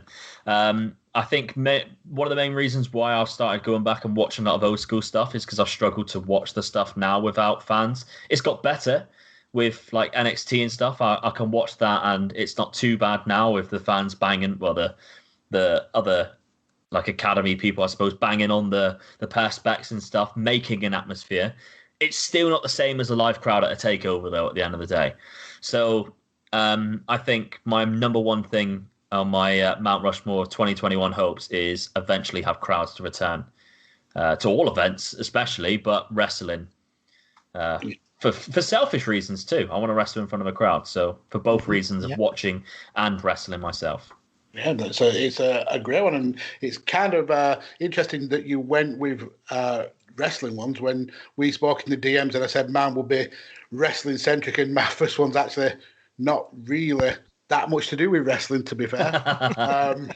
So my first hope was that we either learn to live with, or we get some sort of vaccination for this COVID pandemic, this COVID illness that's going around, spending the best part of a year cooped up with very little opportunity to have any kind of like social gathering, parties, nights on the piss, movie nights, or even just like the chance to just chill and chat with your family and friends. It's been a draining year, physically, mentally, and then you look at like the kind of political landscape that's happened, COVID, Black Lives Matter, Brexit, hashtag Me Too, the old kind of farce of the American election. It's kind of brought out the dark and kind of disgusting underbelly of society. We've seen people who would appear on the outside to be normal, respectable members of society. They're being outed as bigots, racists, fascists. So my hope for 2020 is that we get this vaccination, and that then will lead to having a sense of normality, and we kind of learn lessons from this horrific year to be more open, more honest, and essentially more kinder to fellow human beings, because we're entering a new decade, and the kind of mindsets of last year need to stay in last year, because we've kind of like took a backward step in terms of humanity, and I think that it'd be good if 2021 we made that leap forward again. Yeah, I agree. Especially like if you think about it, we've been speaking now for like 2 years, maybe, I think, on Twitter, and like we've never met in person. But if like I had the opportunity to go to a wrestling show knowing that I'd meet you guys, that would be fantastic. Like I've met Kurt Johansson and I've met Jess, and I think that is the only two people from this that I've met before from wrestling community. And the same with like the FN community. I haven't met any of them in person, and I'd love to do that. Hopefully in 2021, it would be great to go to a wrestling show or even be on a wrestling card and you guys are on it. You guys are like coming to watch, like, kind of thing. That would be fantastic to meet people that you've never seen but you spoke to all the time in the flesh, and like you say, have a drink, have a conversation face to face. Yeah, absolutely. It's amazing. My favorite show I've ever been to was Progress Wembley, because obviously I'm with the Five Nerds Go collective. We've all known each other, speaking online for 10 years, never met, and we chose that one show to go to and meet up, and it is just the best. It's the best feeling, meeting up with people you're so close with online. Yeah. Well, I bet you were nervous. Yeah, it was nerve-wracking. Yeah. But you worry that you're not going to click the same way you do. Absolutely. Typing stuff.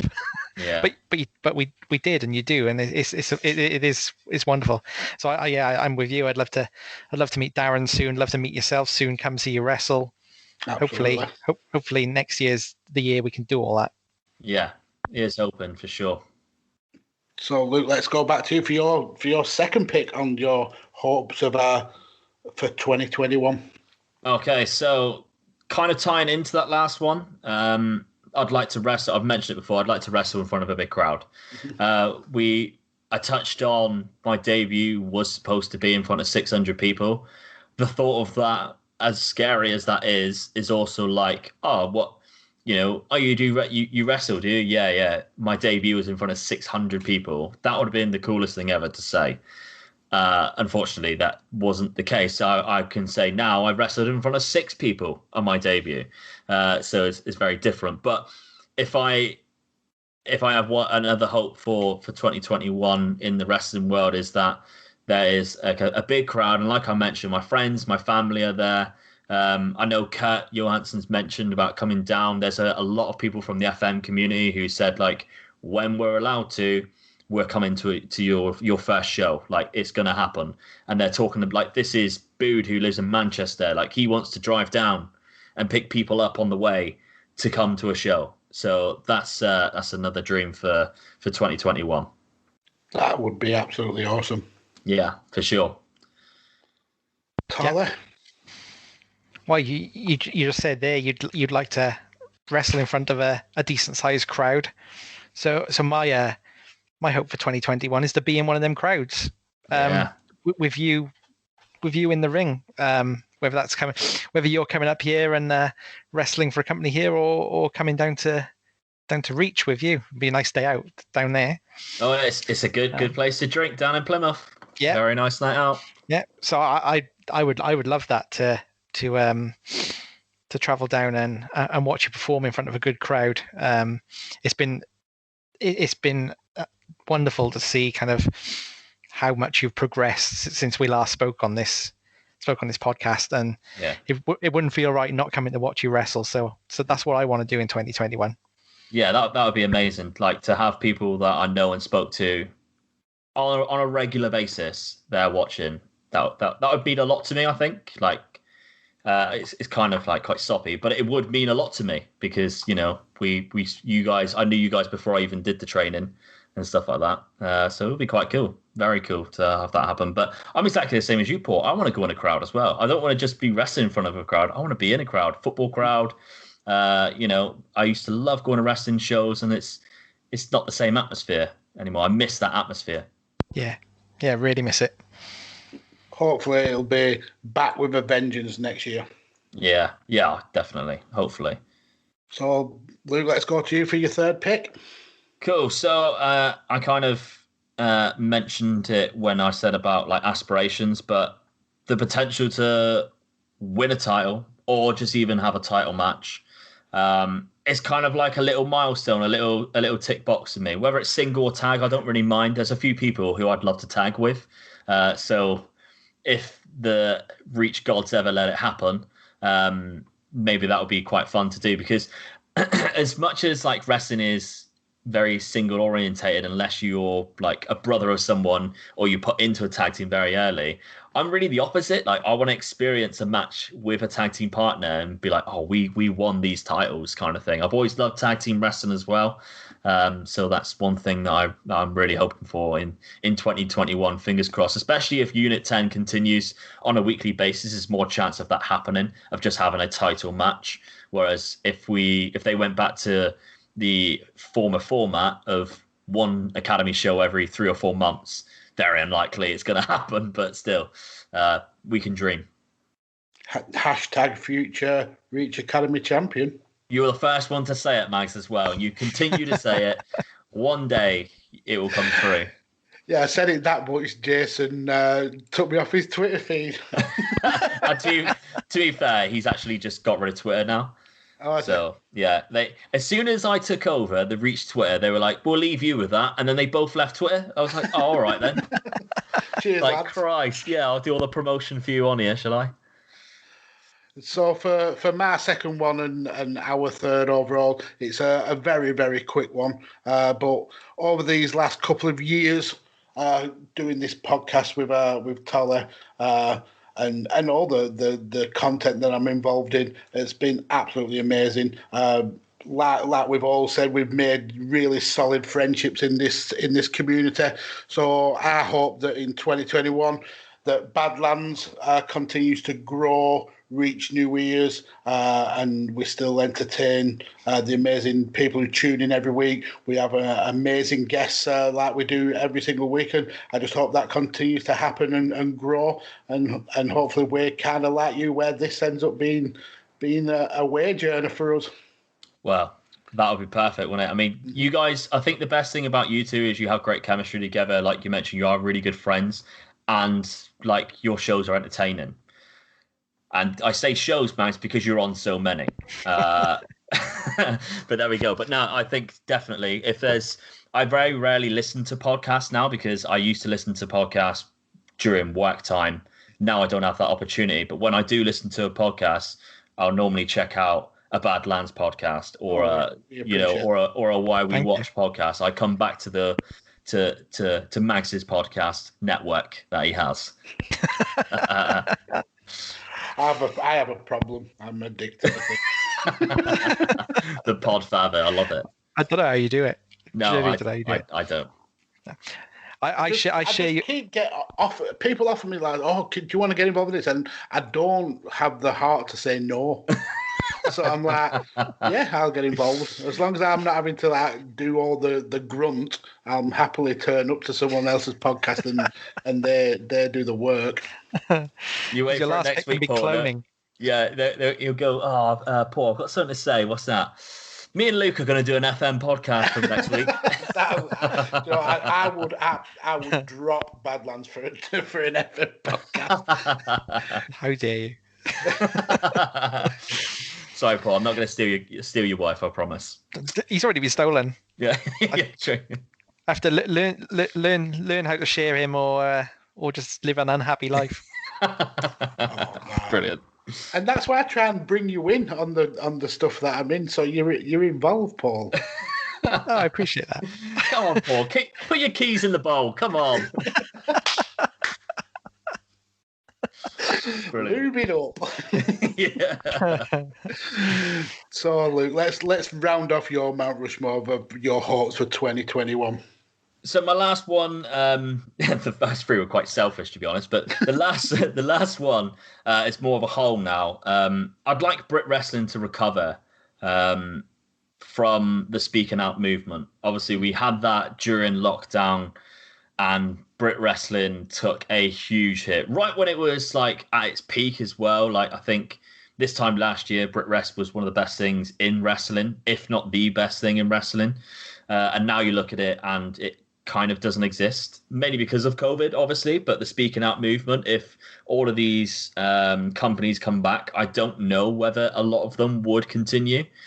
Obviously, Reach would be fine. We didn't have any problems, but a lot of the big companies and smaller ones, all of their biggest stars have now been outed through the speaking out movement, and rightfully so, of course. Like, I'm not saying that it shouldn't have happened, but what I'm saying is that I hope that these companies put the right things in place for protection of workers, put the right things in place, especially for women's wrestlers, to make it a safe environment for them, and they can continue and develop new stars. Because there are really good wrestlers out there that nobody's ever heard of that isn't involved in the speaking out movement. We've got a couple down in Reach who I personally think, if you put in a Progress ring, would not look out of place, to say the least. And around the country, yourself and you guys know that there are wrestlers as independent wrestling fans who weren't involved in that, who could carry a company. I mean, Paul, the Progress champion, Cara Noir, before the speaking out movement, he was the Progress champion. Rightfully so. He's the best in the company, right? Yeah, absolutely. Easily. And he could carry a company, and he is one of many wrestlers, the Gene Moneys, Bronco Brendan White, who isn't he's part of Rev Pro, but I really enjoy watching, and quite a good friend of mine. So I really hope that it recovers to, obviously I don't think it'll ever be the height as what it was like a year or two ago, but it was kind of, what I actually think though is, before it happened, it was already in a transitional stage.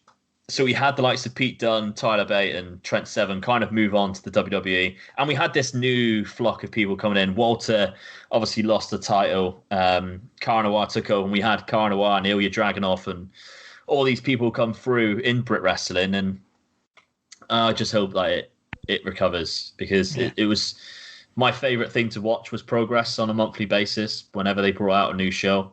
And I'll be devastated if that turned out to be crap when everything comes back, really. It's going to be difficult, isn't it? Because you said yourself, after the first lockdown, you didn't know whether you were going to go back to wrestling or not. That's going to be going through a lot of people's minds who haven't wrestled now for, how long has it been? 7-8 months. February, March. Yeah. Maybe more, yeah. So we really need a lot of those guys to come back.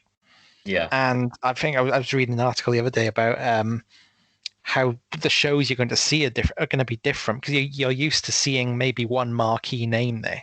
Yeah. But, to bring like an Eddie Kingston in, all the companies who would book him that week would share his airfare and his hotel and that. And if you've got fewer companies to go around, are you going to get those marquee names in? Are people going to go and watch? It's going to be a harsh 2021, I think. But yeah, I really share your hope that it comes back kicking and screaming. And certainly I'm hoping Rev Pro, because Rev Pro is my local company here, I'm glad they've been able to carry on over the last few months on streaming on YouTube now, I think.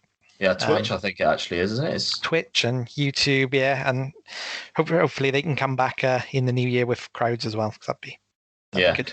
Because I think not only the companies and the wrestlers, but the fans come back. Because although I'm not massively a part of the wrestling community on Twitter now, I still see it where people tweet saying Brit Wrest is dead. And there's certain people who I know used to love Brit Wrestling. Now I've had to unfollow them because I'm fed up of seeing how negative they are about Brit Wrestling now. And, they're right to have that opinion because of the things that happened.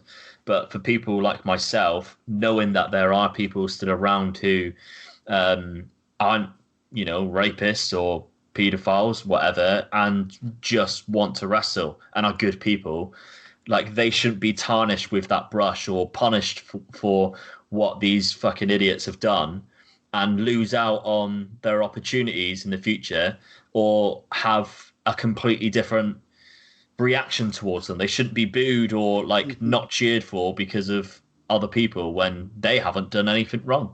Yeah, I agree. And I think, the one kind of bright thing to come out of this whole speaking out was it give wrestling the opportunity to cut out that kind of that dark kind of seedy kayfabe boys what happens in the locker room stays in the locker room kind of mentality.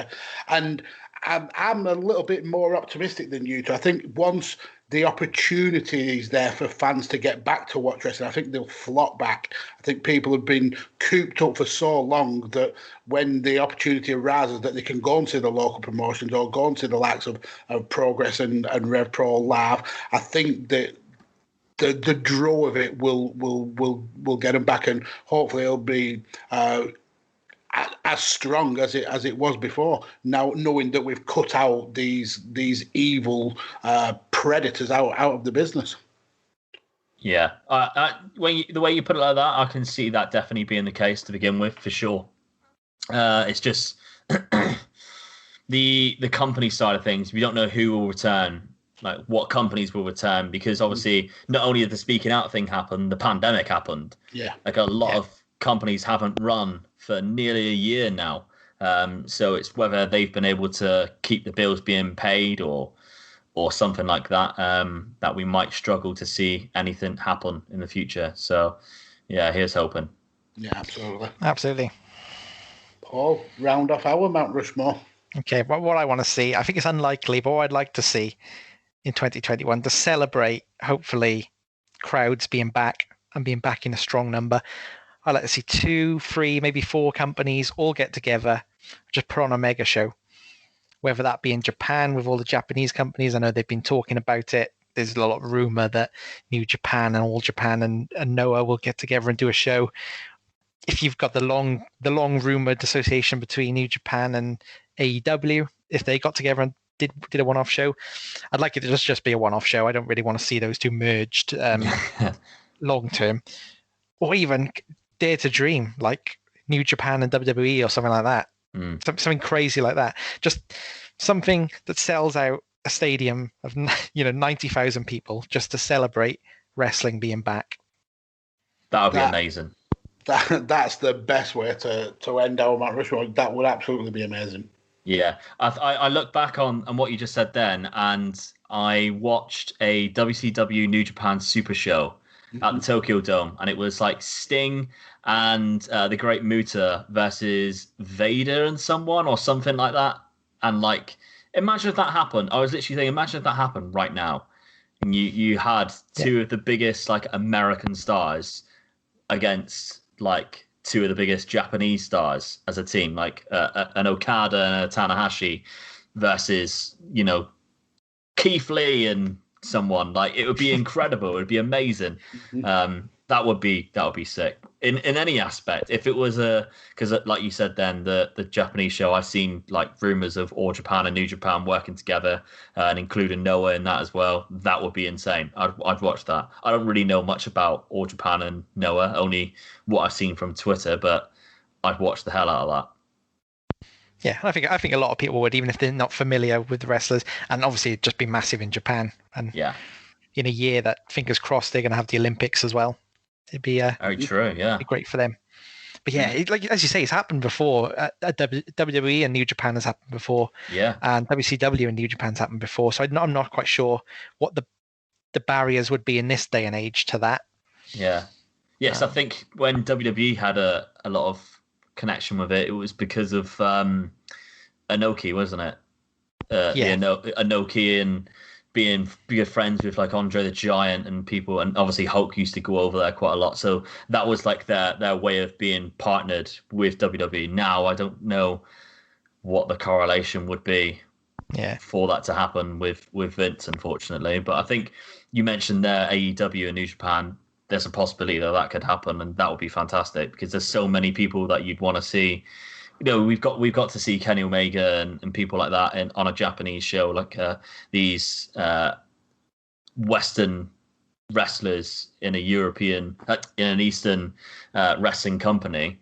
It would be great to see more of that with people that we haven't seen in New Japan, for sure. Definitely. Yeah, because one of my favourite shows every year is Fantastic Mania with New Japan and CMLL. Imagine that, but on a much bigger scale. Yeah, it'd be the perfect way to kind of declare wrestling as being back. Yeah. It's kind of like building dream matches in your head, isn't it? Mm-hmm. Like putting FTR against Ishii and someone else, like Ishii and Yano or something crazy like that. Is inject that into my veins for sure. It's limitless. You could just take names out of a hat and you'd have an amazing card. That would be the best thing ever if they literally just took names out. Right, Okada, you're going up against Orange Cassidy. Like, FA Cup draw style. Yeah, have Tony Adams there. Just don't get Rod Stewart to do it. Pissed up. Yeah. Luke, this has been absolutely amazing. What we need from you now, sir, is a topic. What would you like to hear a future Mount Rushmore on? Oh, does it have to be wrestling based, or does it? Whatever topic you desire. Okay. Mount Rushmore of Omega Luke matches. Okay, then, seeing as though I come from this kind of word, have you done video games yet? We've touched on video game series. Okay. That's about it, isn't it? Then retro video games. Ooh. I like that. Would you like to set a date parameter for retro? When does it have to be pre? Anything before 2010. Okay. Wow, 2010's in my actual circulation, so I wouldn't even really call that retro. To be fair. I'm still playing games on 2000. Yeah, exactly. It's retro for me. Luke, this has been absolutely amazing. We always appreciate when we get the opportunity to have you on the show. Let everybody know who listens to Badlands where they can find your YouTube content, where they can find you wrestling, all your social medias. Well, first of all, thank you very much, guys, for having me on. I've had an absolute blast tonight, which I knew I would anyway, speaking to you two. So thank you very much, and keep smashing it. Keep doing an amazing job that you're doing, entertaining so many people. You can find me on YouTube at Omega Luke Gaming. Twitter, Omega Luke, and if you want to see me wrestle, Reach Wrestling YouTube page. I am on episode 5, and I believe I will be on episode 11. Will be my second match, but if you want to know for sure, I'll tweet about it on at Omega Luke or at Reach Wrestling, because I also, as we discovered, I'm the only person who ever tweets anything from that page now. So there you go. It's so good for myself, though, because I'll tweet something out and retweet it immediately. Paul, yeah, it's your favourite time of the week. Yeah, well, I'll wrap this up quickly because we're taking 2 hours of this busy man's time. And I've loved it, Paul. I'd go for another 2 if we could. Right, another Rushmore, is it? Yeah, why not? Let's go through the retro video games. I was going to say, retro video games. I'm back on.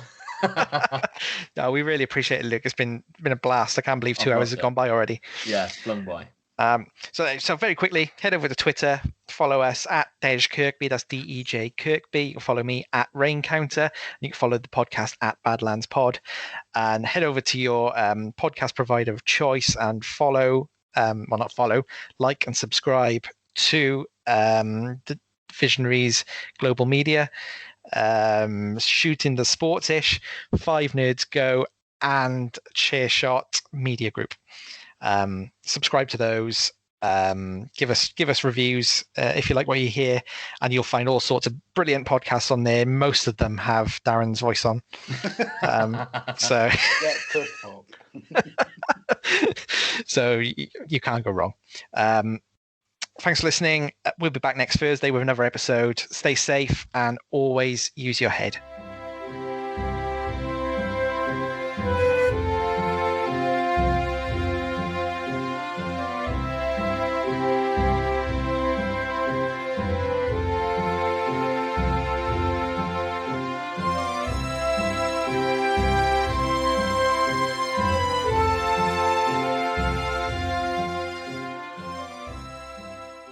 TheChairshot.com. Always use your head.